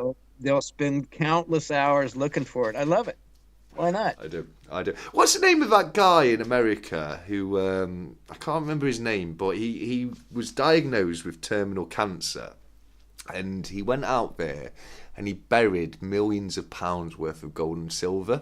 Just buried it out, and he made a treasure map with clues for people to follow, and he ended up beating the cancer. I can't remember the guy's name, but he basically buried all of his stack and turned it into an old timey treasure hunt. I thought that was so absolutely cool, and it may just be what ends up happening to at least some of my stack before I go. I might just bury some out there and try and put together a series of clues for people to follow to find it. That would be, that would be very cool. Wouldn't it just? It would be cool. I gotta get to work on the size of the stack then. Oh yeah, absolutely, absolutely. I mean, me too. Although I am very happy. I mean, you said you really started going hard on your pickups this year, and I've done the same. And Golden Goose said, "No, you mean Cobra Stackers stack." No, with 365 and Cobras. 36. Don't get it twisted. 365 has got monster boxes of silver buried everywhere. So absolutely, GTS is catching up. Yeah, there's some amazing stacks. Coming together this year. I mean, you can't leave APM out because APM's only been stacking a few weeks, and he's got an amazing stack already. I mean, the size of his stack's immense, but yeah, absolutely. Yes, and a quick sidebar to APM. I am going to get those, shall we say, collectibles to Okay. you somehow. I think I've got it figured out, but that I have not forgotten that his package getting Oh, returned. I was so disappointed, and I've got it put back together. Just gotta get it out to him and figure out the proper terminology that's needed for acceptance. yeah. So. Yeah, no, I've got. I know what you mean, and yeah, you had some problems getting some stuff out to APM, didn't you? So it's great to know that you're getting on top of that. But Homestead Aquarius just let me know in the comment it's Fenn's treasure, and that's the guy I was talking about. And I've just double checked on it as you were speaking there, and actually I've got an update on it because it was found. Somebody actually found Fenn's treasure. I didn't know it was found, and Fenn actually died. His name was Forrest Fenn, the guy was who put it together, and I've just found out that he actually died a few months after his treasure was found on the 7th of September 2020. and he was the ripe old age of 90 years old when it happened. How wonderful is that? How wonderful is it that not only that somebody found his treasure, but that he was able to live just long enough to see that somebody found his treasure. I think that's a bit of a wonderful story. That is a cool story. Yeah, I like that a lot. That's what a great ending. yeah. And 90 years is a good run. Absolutely, yeah, absolutely. A very good run at 90. And same as I say, he beat terminal cancer years beforehand. So, he got that extra bit to what he thought he was going to get, and he brought so much adventure into so many people's lives who took up the challenge to try and find his treasures. So, yeah, that's a wonderful story with although Forrest Fenn has sadly passed away a couple of years ago, as you said, the ripe old age of 90 years old, you don't get many better innings than that, do you? So I consider that as a win, and I bet he was very happy to see that somebody was able to pick the treasure up that he left out there for them. That's a really good way to end. And you know what? Just to have it and do it in the first place is pretty darn cool. But to be able to see that end is awesome. Yeah, yeah. Is awesome. Although I am a little bit gutted that somebody else has found it. Dropped off when I was showing the rocks.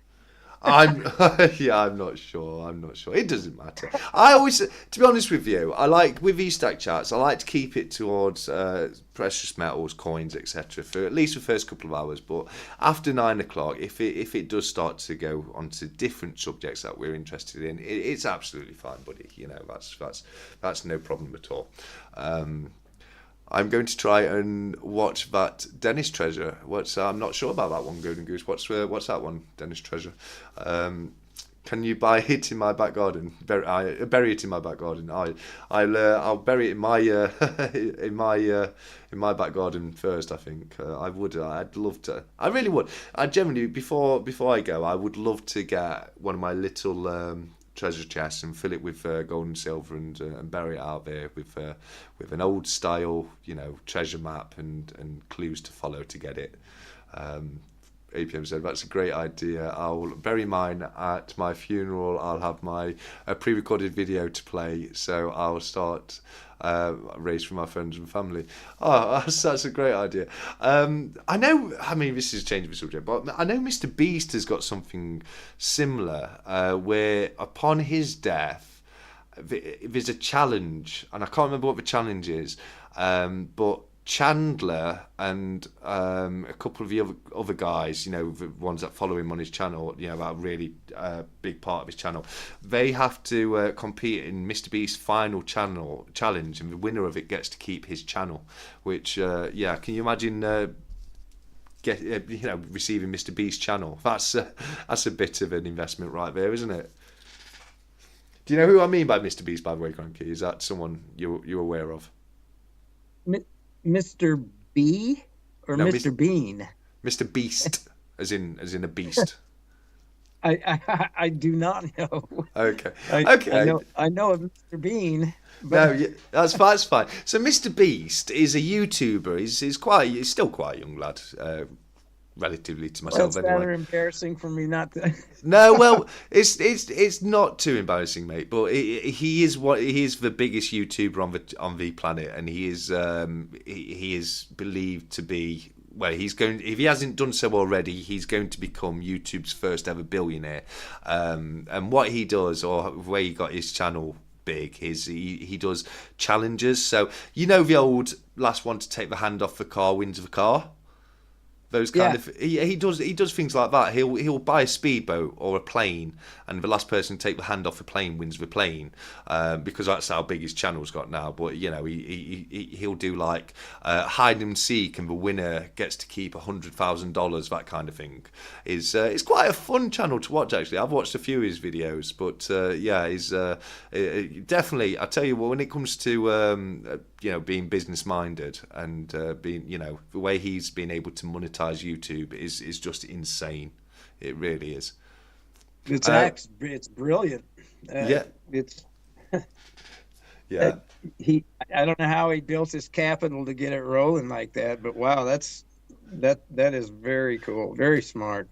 Well, he started. I believe he started off as a gaming YouTuber, and he used to just film himself. And his early videos were just as crap as everybody else's. He was just a young kid filming himself playing some games. He stuck at it. He kept at it in the early days of YouTube, and he just took off. And he now makes millions of pounds off of each video he makes. Wow. He's got more subscribers than loads of country has population. He really has got a stupidly huge subscriber base. He makes a ridiculously huge amount of money. We've had a question for yourself by Darth Stacker, who said, question for Cranky, do you believe in the data from the debt clock? Um,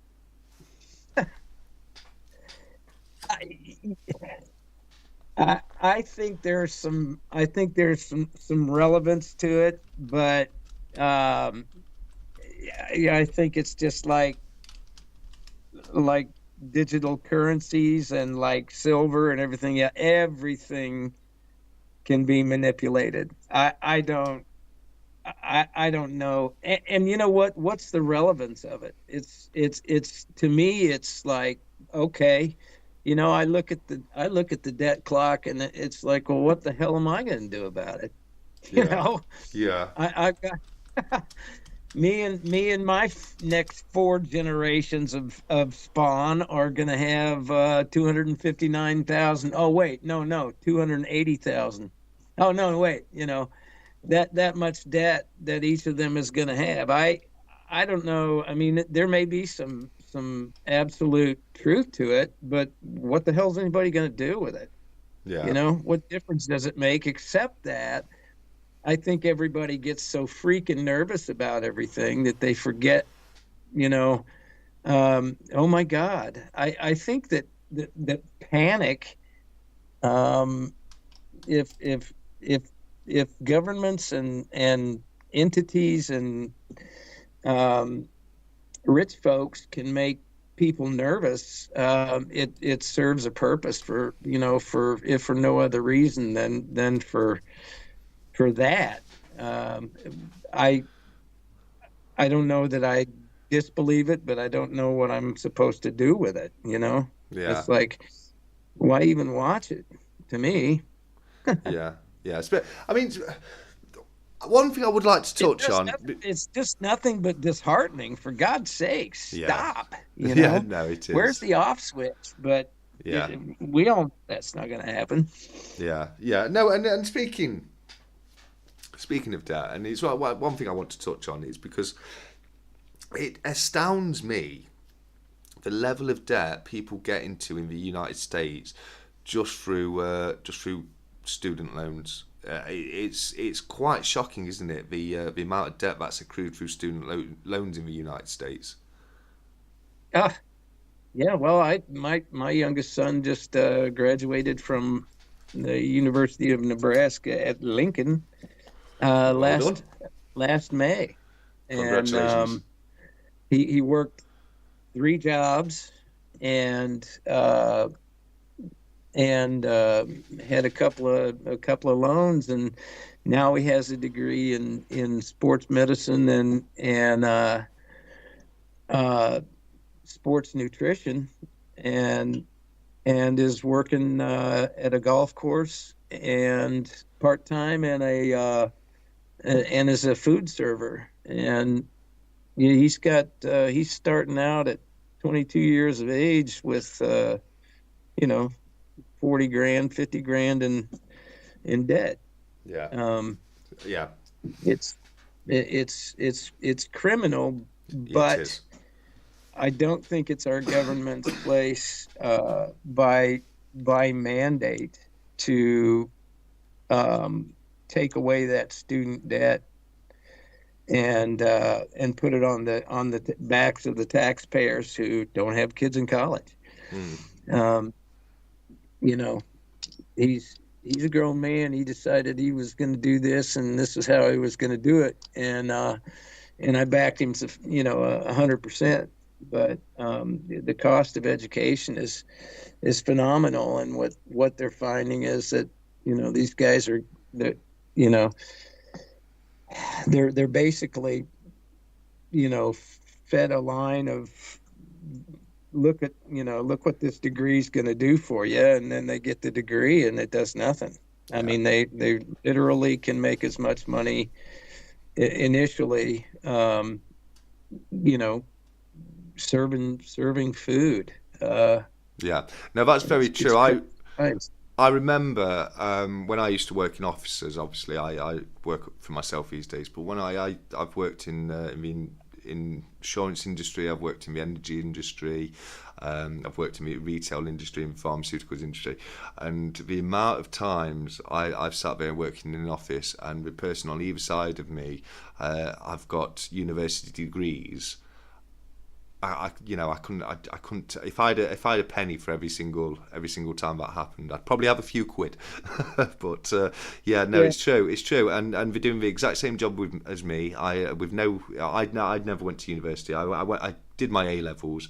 I went to college instead of university, and I studied computer science, software development. To an extent, but I never went to university myself, so I never accrued any of the debt that because even in the UK, I mean, it's nothing like the level of debt that people get into through the United States, because we do have certain amounts of contributions towards that, but yeah, I so A part of that problem is that universities have become centers of profit instead of education, yeah, and they're extremely bloated on the administrative end. yeah, Um, and I think that's true in every educational institution in the Western world right now. yeah. They're just way too heavy in administration, and Mm. it's let's there should be more spent on the teaching aspect of things and on the teaching staff than there should be on administrators. Yeah, no, Um, absolutely. I completely agree with you there, 100%. My old school, it doesn't exist anymore. It's now an academy, but it's the building that used to be my old school. When I was there, I had a head teacher, and your head teacher was your head teacher. That was the person in charge of the school. Now it has a head teacher and a head administrator. And that just bears to mind the old saying, "Too many chefs ruin the broth." You know what I yeah, mean? When you've got the administrator fighting against the educator, and it should never.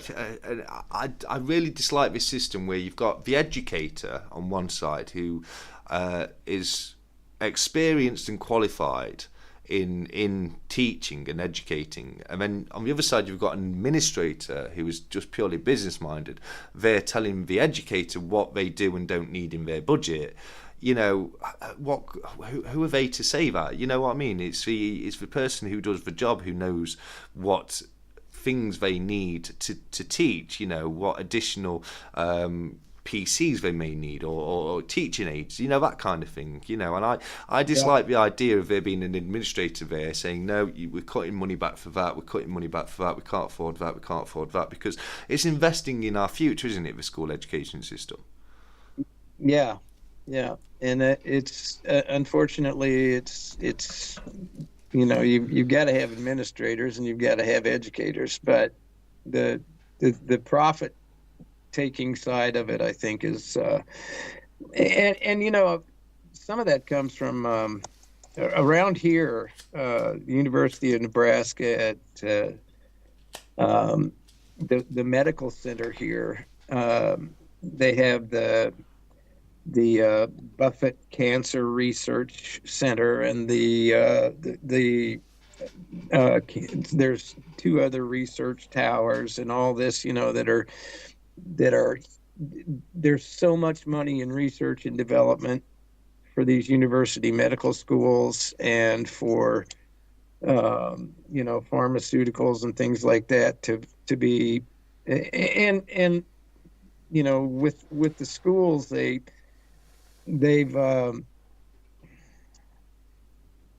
they've allowed certain people to get in with agendas other than education. Yeah. and turn them into businesses and turn them into social experiments. That the focus has been taken off education, and it's a damn shame. But I kind of rambled on that one, but Yeah. the point was, it's God, Just let them just teach. Yeah, yeah. Yeah. Just to respond to Golden Goose, who said it's the same as a headmaster than a deputy head. No, because you would still have a headmaster and a deputy head, but then your administrator are a separate role to, because your head teacher is a head teacher, and the administrator nowadays, because Golden Goose said when they were at school, or she was at school, she did O-level, CSCs, and some college. But no, yeah, a lot of the schools nowadays, they have an administrator who isn't, they don't teach in any way. And they're just there to actually manage the budget and the business side of the school, whereas the head teacher and the deputy head, they're there to oversee the teaching side of things and what teachers are teaching what and that kind of thing. So it is a bit different. Don't worry about hogging the chat, Golden Goose. That's no problem at all. If if anyone else wants to ask any questions or say anything, then they're more than free to do so. I'm loving having the comments come through. Jamie's off to bed. He's saying good night, TSC, Cranky, and everybody else. It's got Thanks, to be Jamie. it's got to be getting stupidly late for Jamie. He's over in Japan, so it must be getting on a lot at this point. Golden Goose is off as well. So guys, it's been brilliant having both of you here in the chat. Thank you very much for popping by. And the amazing Tuli has popped up. Cranky, your busy friend is here. That's my first best. That is the wonderful Teacher, my Tuli. mentor, my buddy. Yeah, no, Tuli. We talked about her moving to the neighborhood and being that ornery neighbor, which wouldn't be a bad idea. I think we'd all feel safer if we had her and the beast in the neighborhood. But yeah, no, Tuli's amazing. I love Tuli's channel. She's so good at what she does. Tuli's got a channel that I've literally seen it from its creation to now, and her editing and the way she puts her videos together is it really is top notch. Going back to when we first started talking, we were talking about the community and getting the channel started and that. And I had a couple of very, very large channels that helped, but really seriously, and I put you guys, you and 365 and Shiny Precious Metals in the same class, but Tuli and I think, started fairly close to the same time. And to watch her do what she has done, she does everything well. Yeah, she does. She really does. And she's, believe it or not, kind of been the I can't think of the word I'm trying to say. She's really been the one behind the Cranky One being, the cranky channel, because I probably would have quit doing videos and having fun with it a long time ago if she hadn't been around to encourage and help. And she's like you, Stack. She's like a true friend, Yeah. It's good that she's gotten to come in. Angels. Yeah. And I owe a lot to her as far as any success that this channel's had. So Yeah. she knows that. Yeah, she has. You No, know, I mean, I speak to you outside of YouTube, and we chat quite regularly, don't we? So I do know the amount of help that Thule has given you behind the scenes with the editing, etc. So no, I take my hat off to you, Thule. Well done, and it's a wonderful thing. And I've said it to you before, Cranky, but if you ever need any help from myself, feel free to always ask, and I'm always there to help you, buddy. don't worry about that. Absolutely. And you've done absolutely amazingly tonight because you were a little bit nervous about it, weren't you? You've not done much live, have you, before? I I have not. To be honest with you, I really wanted to start it, and this is also a true story. I went on to StreamYard, and I don't know what time it was. It was like mid-afternoon or whatever, 2 in the morning. Sometime when I thought, I'm just going to try this and see what happens. And I did, I don't know, 10 or 15 minutes or something. I don't even remember how long I was on there. And it seemed like everything was going okay.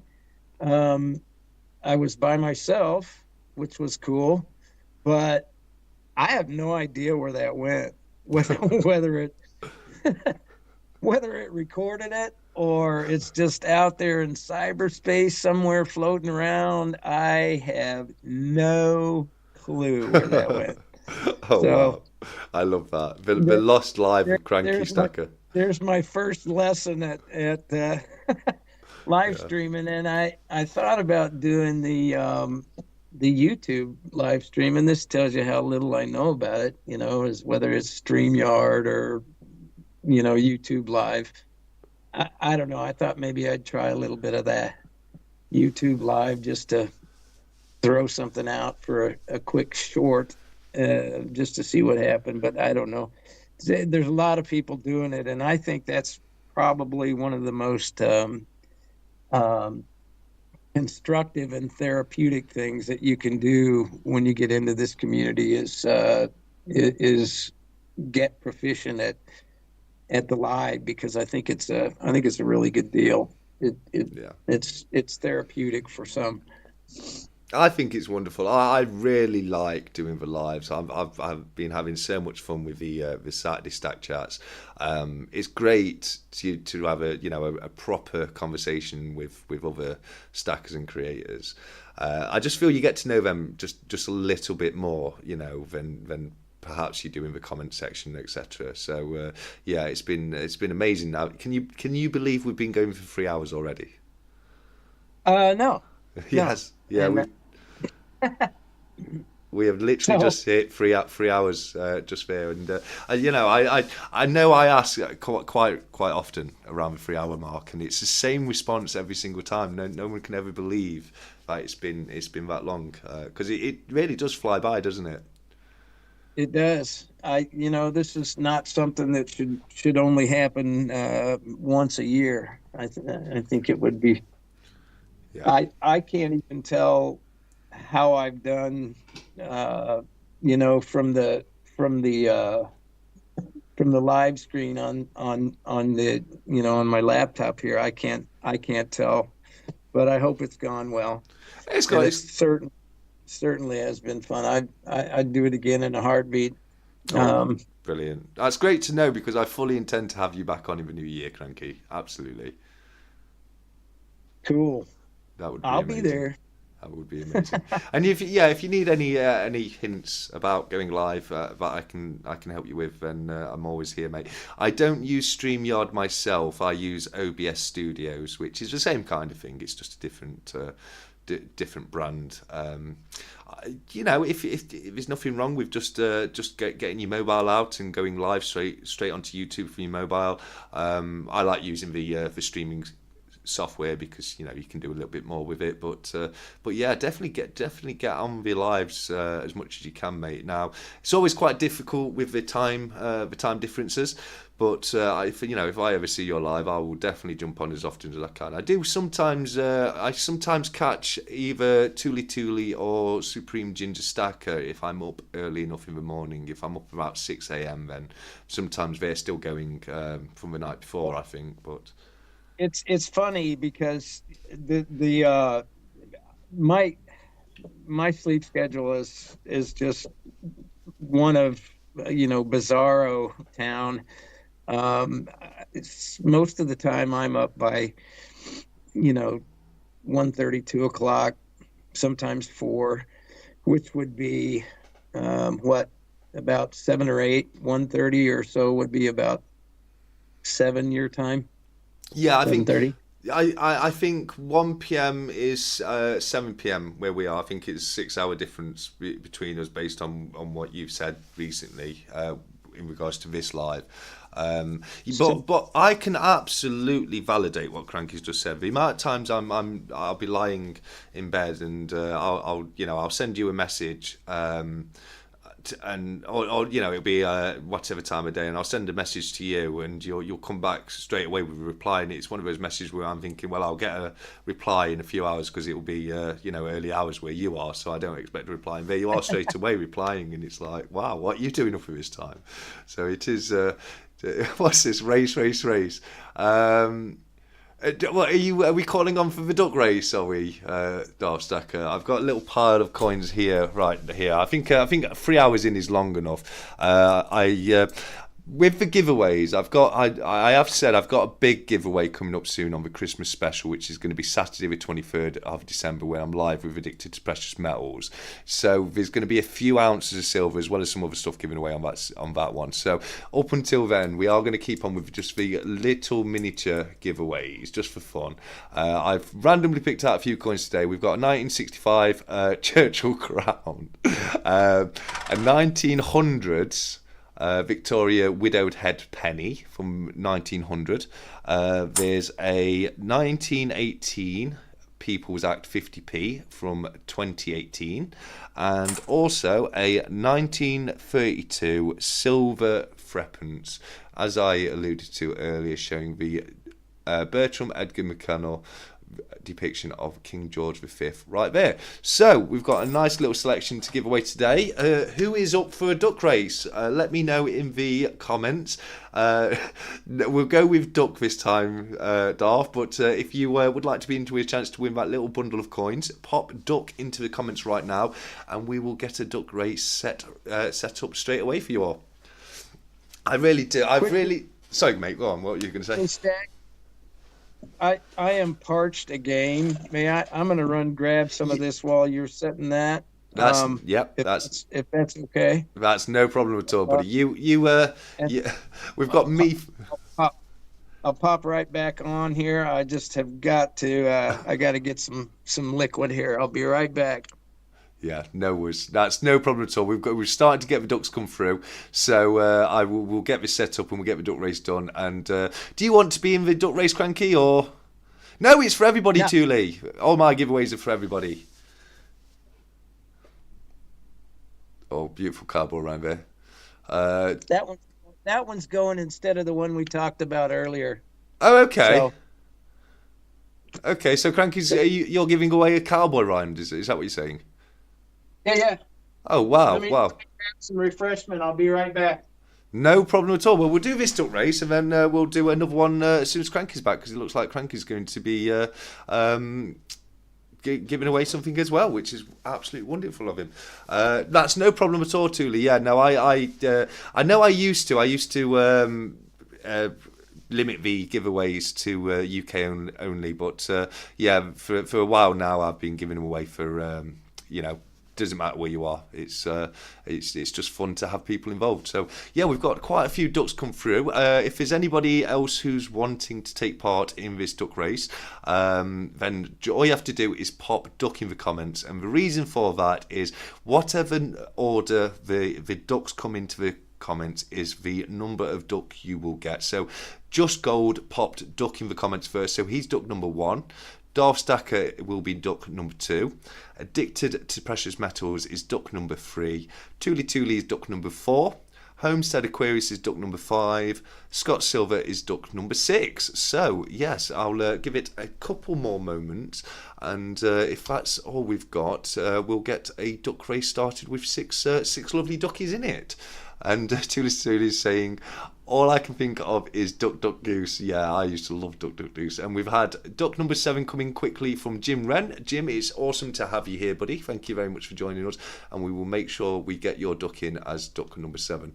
So I'll just start setting up a duck race right now. So you've literally got a few more seconds left if you would like to be in the duck race. So yeah, here we go, duck race. And I think we'll do it for 45 seconds today. I do like the 45-second duck races. So let me just have a quick look. Has anybody else popped in? Addicted to Precious Metals. That's so super awesome of you. That's going to make things so much easier. Thank you very much. Right, yep. So seven ducks to go in. Here we go. Oh no, clear that. 45. I always put the wrong. Do it the wrong way. Here we go. 7 ducks. Right. Let me get this loaded up.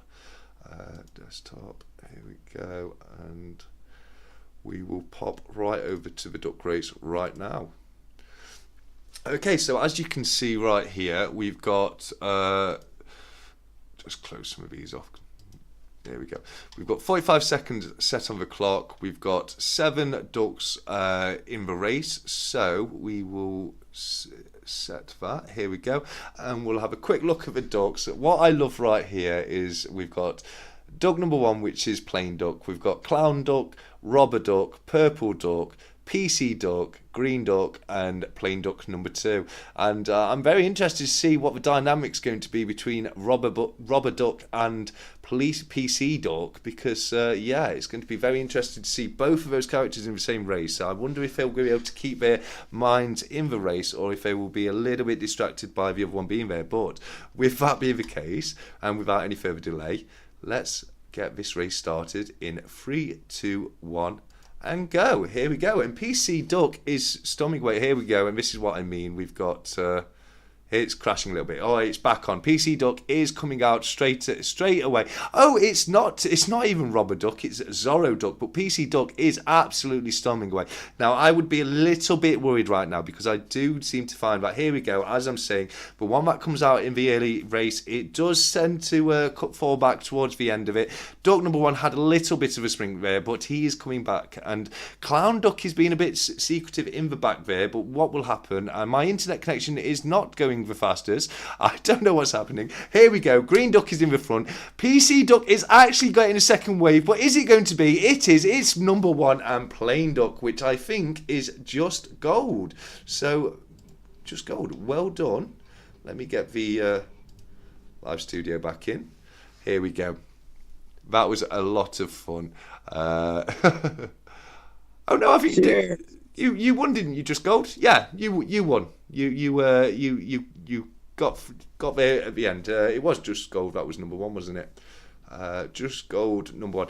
Brilliant. Okay, so just gold. If you want to get your address details over to me on an email, because I don't think I have your address details as of yet, I will get that little pile of gold out to you. Did I hear that you've returned, Cranky?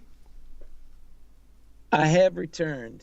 Brilliant. Okay, so we have another one to do, and this is so super generous of Cranky, because what he's putting up right here, as you can see, is a Scottsdale Mint Cowboy Round, and these are absolutely incredible and extremely difficult to get over here in the UK. So yeah. With the Buffalo Privy. Yes, yeah, absolutely. It comes with the Buffalo Privy, which is just there. I would like to just to correct Cranky, and just let everybody know that is obviously the Bison Privy right there. There we go. There we go. We're gonna have to do a raw and uncut version of one of these days, Stack. Well, Let's cut 'em loose. That's what this is, Cranky, mate. You can be as raw and uncut as you like, my friend. Absolutely. But, I'll shut up now. Mr. Key. Sorry, Cranky, just one second. Mr. Kiwi, does that mean you want to be into the next one? If you do, just pop Duck into the chat, and we'll add you in as Duck number 8 for the next race, which is for the Scottsdale Cowboy Round. And Cranky, again, as I say, it's absolutely generous of you, mate. This is a wonderful piece of silver right here.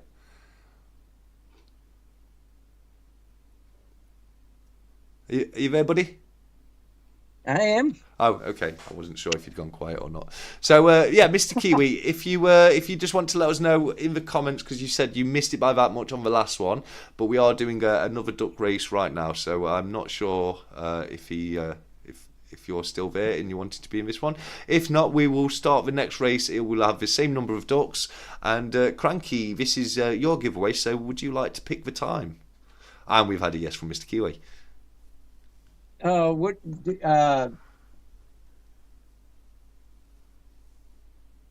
Gosh, you've got 5:43. I'm looking at a 5:43 on the screen. Are you? What's that, buddy? Are you? Am I supposed to say go? Oh no, I was just saying, how long would you like it to go for? Oh, well, they're usually what, 60 seconds, 30 seconds? Dolph said 30 minutes. Well, it's 10:15 already. If we'd have started it earlier, I would have been all up for doing a longer duck race. But no, the last one, oh, I'm getting ducked. The last one I did was the last. Sorry about this, mate. Let me just get rid of this bloody duck. So the last one I did was 45 seconds, and it's up to you. Would you like to do 30 seconds, 45 seconds, a minute? We'll have to keep it fairly quickly.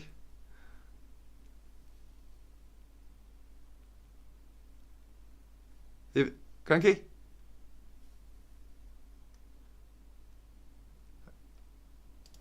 Have we lost you, Cranky?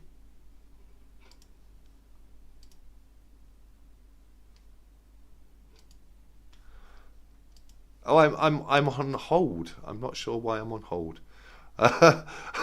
We've lost Cranky. I don't know if he's getting a call through, or I'm not sure what's happened there. But it's not gone. It says he's on hold at the moment. Cranky, you're back. I don't know what happened. I don't know what happened there. I think I had an incoming video call from my 94-year-old mother. So. Yeah. I don't know what happened. What the hell was that all about? That was fine. I thought you might have got a call come through. That's because it said that you'd gone on hold. So I thought that was the most likely reason. Kiwi said he saw some more ducks coming through. Homestead Aquarius and Darth Stacker were already in the last one, weren't they? So, yeah. So we're going to go with the same numbers as before for everyone else. We're going to put Mr. Kiwi in as number 8. So, just as before, it will be Just Gold is number 1. Darth Stacker number 2, APM number 3, Tulian number 4, Homestead Aquarius at number 5, Scott's Silver at number 6, Jim Wren at number 7, and Mr. Kiwi will now be number 8. We can hear you, but not. We lost Cranky for a moment there, Mr. Kiwi. I'm not sure what happened, but Darth said it. I thought the weed kicked. I love it. Right, Cranky. So yes, what we were saying is, how long should we do the duck race for, mate? But aren't they usually like 30 seconds? Yeah, 30 seconds. 30 seconds, 45 Yeah. seconds, 60 seconds, whichever you want, mate. Let's do a 30-second down and dirty. You do such an excellent call on these things. Let's see how fast you can go in 30 seconds. You want me to do a 30-second with speed commentary? Is that what you're saying, buddy? Absolutely. Okay. What's the race without a color? Absolutely.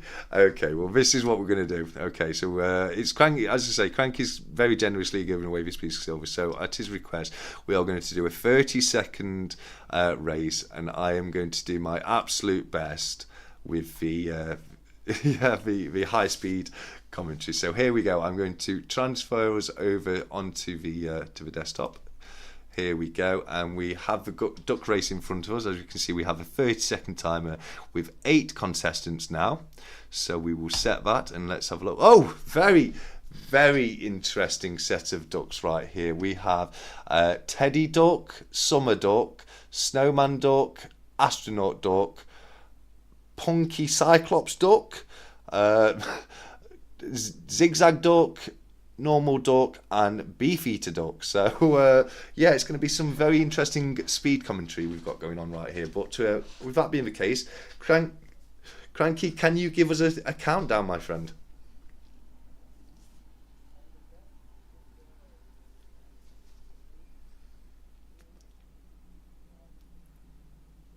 And they're off, and straight away we have Beefeater Duck taking the lead with Teddy Bear Duck looking... Oh dear, I've gone wrong. All right, let's start again. BT for Duck is in the front with Summer Duck coming up behind him, and Cyclops Duck looking very, very frisky behind them. Teddy Bear Duck was looking quite good, but dropping back to the back. Snowman Duck with his big nose, he's looked like he has a little something in his eyes, but is it going to be number 7 Plain Duck or number 4 the Astronaut? They are getting very, very far ahead right now with number 4 the Astronaut going and gone. It's number 4 the Astronaut. Oh dear, I don't know about that one. I don't know. I definitely fumbled there at the beginning. I don't know. Who even was it? It was Astronaut Duck number 4, wasn't it? Yeah. So who even was that? Thule! Well done, Thule. Well done. That's so.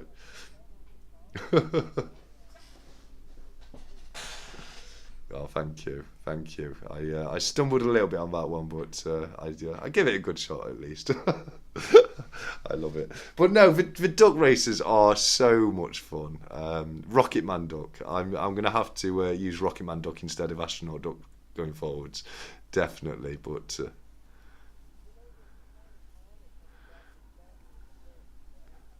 Go on, why is that, mate?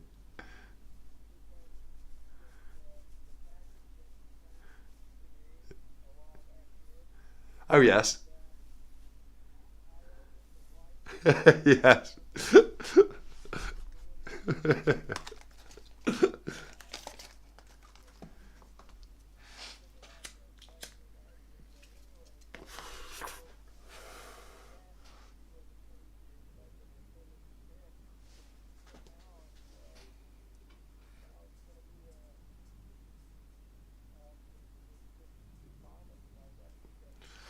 Well, it saves you on postage actually, because like you said, you've got to send out something over there anyway, haven't you?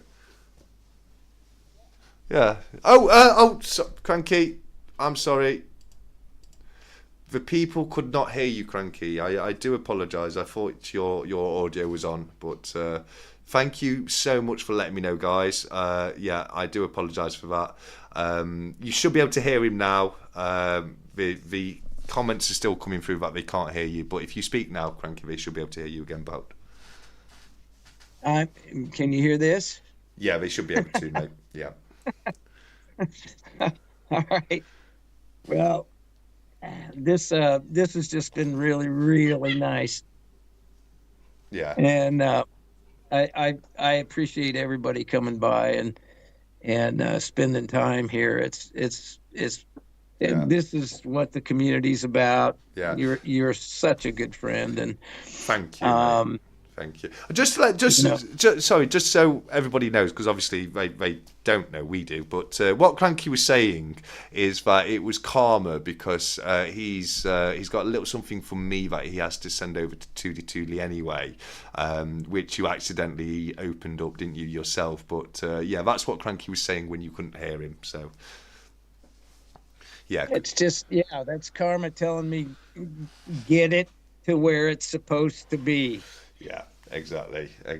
But yeah, no, that's awesome. So yeah, was Thule aware then that there was something on its way from me, or have we just? You know, I think I mentioned something. in a text or an email. I may have thought I did and didn't yet. I don't honestly. Yeah. Um, I don't honestly remember much of the last week. Well, So that's understandable, mate. Well, if you didn't know Thule, the cat's out of the bag.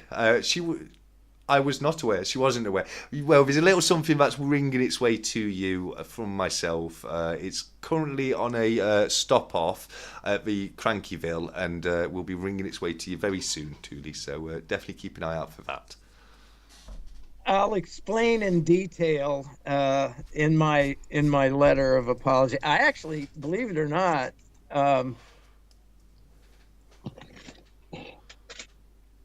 let's see here if I can find it. Oh, I'm not going to read the whole. I'm not going to read the whole thing, but here's the letter I started to her. Dear first best friend Thule, enclosed is a gift from TSC. So I have been on it, and then I had my butt handed to me by this viral thing, and now I'm back.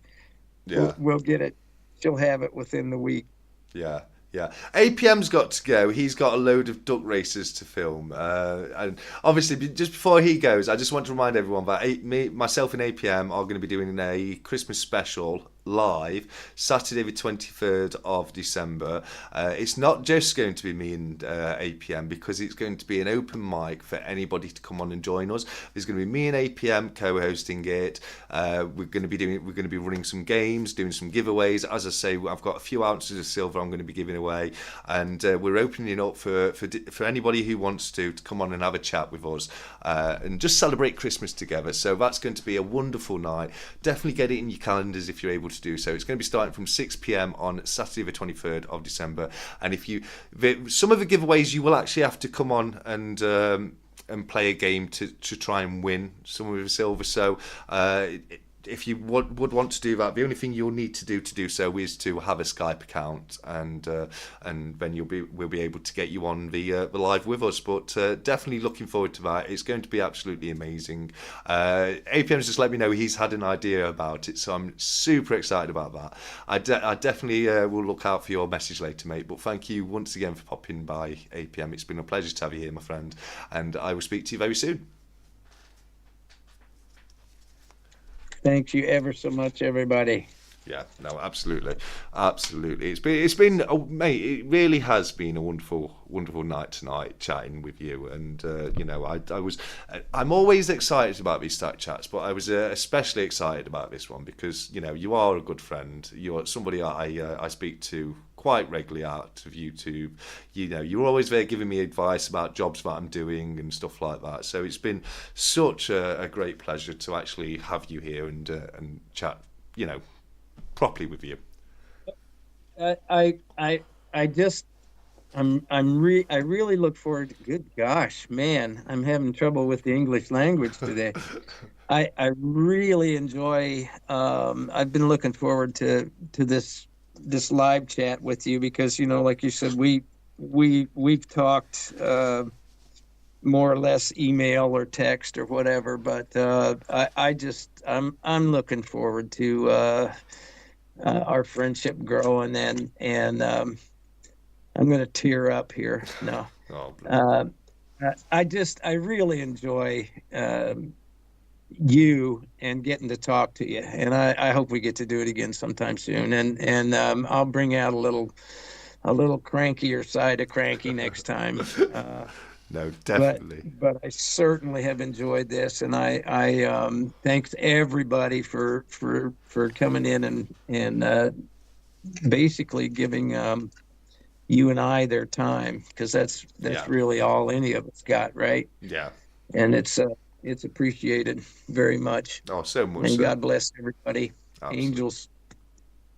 Yeah, no, absolutely. I couldn't have said it better myself, Cranky. I really couldn't. And it has been wonderful chatting with you tonight. And don't worry, I will definitely be holding you for that. And I hope maybe we can do a chat on your channel next time. It's completely up to you, but I definitely would love to have another chat with you again soon. Stack, have you have you heard nothing about my technical abilities today? No, I, we'll, I, we'll, well, by God, I am sort of goal oriented, so that gives me a little goal to work forward to. I will get better, and yes, we will do one on my channel sometime. Brilliant. Yeah. That's a deal right there. Yeah, no, we will get it sorted. But in the meantime, you're welcome to come back on here again, mate. More than welcome. It's been a wonderful chat. It's this is the first one of the stack chats that's I've been speaking to somebody from the global stacking community, not just the UK stacking community, and it really is interesting to speak about how things are over stateside and other places. So I've really enjoyed chatting with you, mate, and getting to know a little bit more about yourself and the wonderful silver you have. There's so many more layers. You just really have opened a Pandora's box, and God bless you for it. I've really enjoyed it, Yeah. and I'm looking forward to more of it. So Yeah, absolutely. Well, we're just coming up to 3.5 hours, which I think's a good time to look to wrap up. It's 10:30 now UK time, which I think would make it 4:30 your time. Is that correct? I'm sorry. Is it 4:30 now where you are? There we go. Yes, it is. Yeah. It is. So it's 10:30 p.m. where I am. So have you got anything you'd like to say finally before we wrap it up, buddy? No, just that I've had an absolutely marvelous time. I think this is a really good thing for both the communities, our community here in the U.S. and just the UK community and just friendship in general. Yeah. I really enjoy everybody over there, all the input that I get from the stackers and the network that you guys have, and I hope that I can can be a benefit to anybody who has any questions about anything they need help with. I'm still kind of foggy headed here, but that's really it. I just have enjoyed myself immensely, and I'm looking forward to doing it again. Just everybody stay safe and do something nice for yourself and somebody else today. Hey? Yeah, that's wonderfully said, Cranky. Absolutely wonderfully said. I mirror everything you just said. It has been wonderful. But with that being the case, I will close things down in the usual way by saying, until next time, as always, stay cranky, look after each other, keep stacking, take care, and goodbye.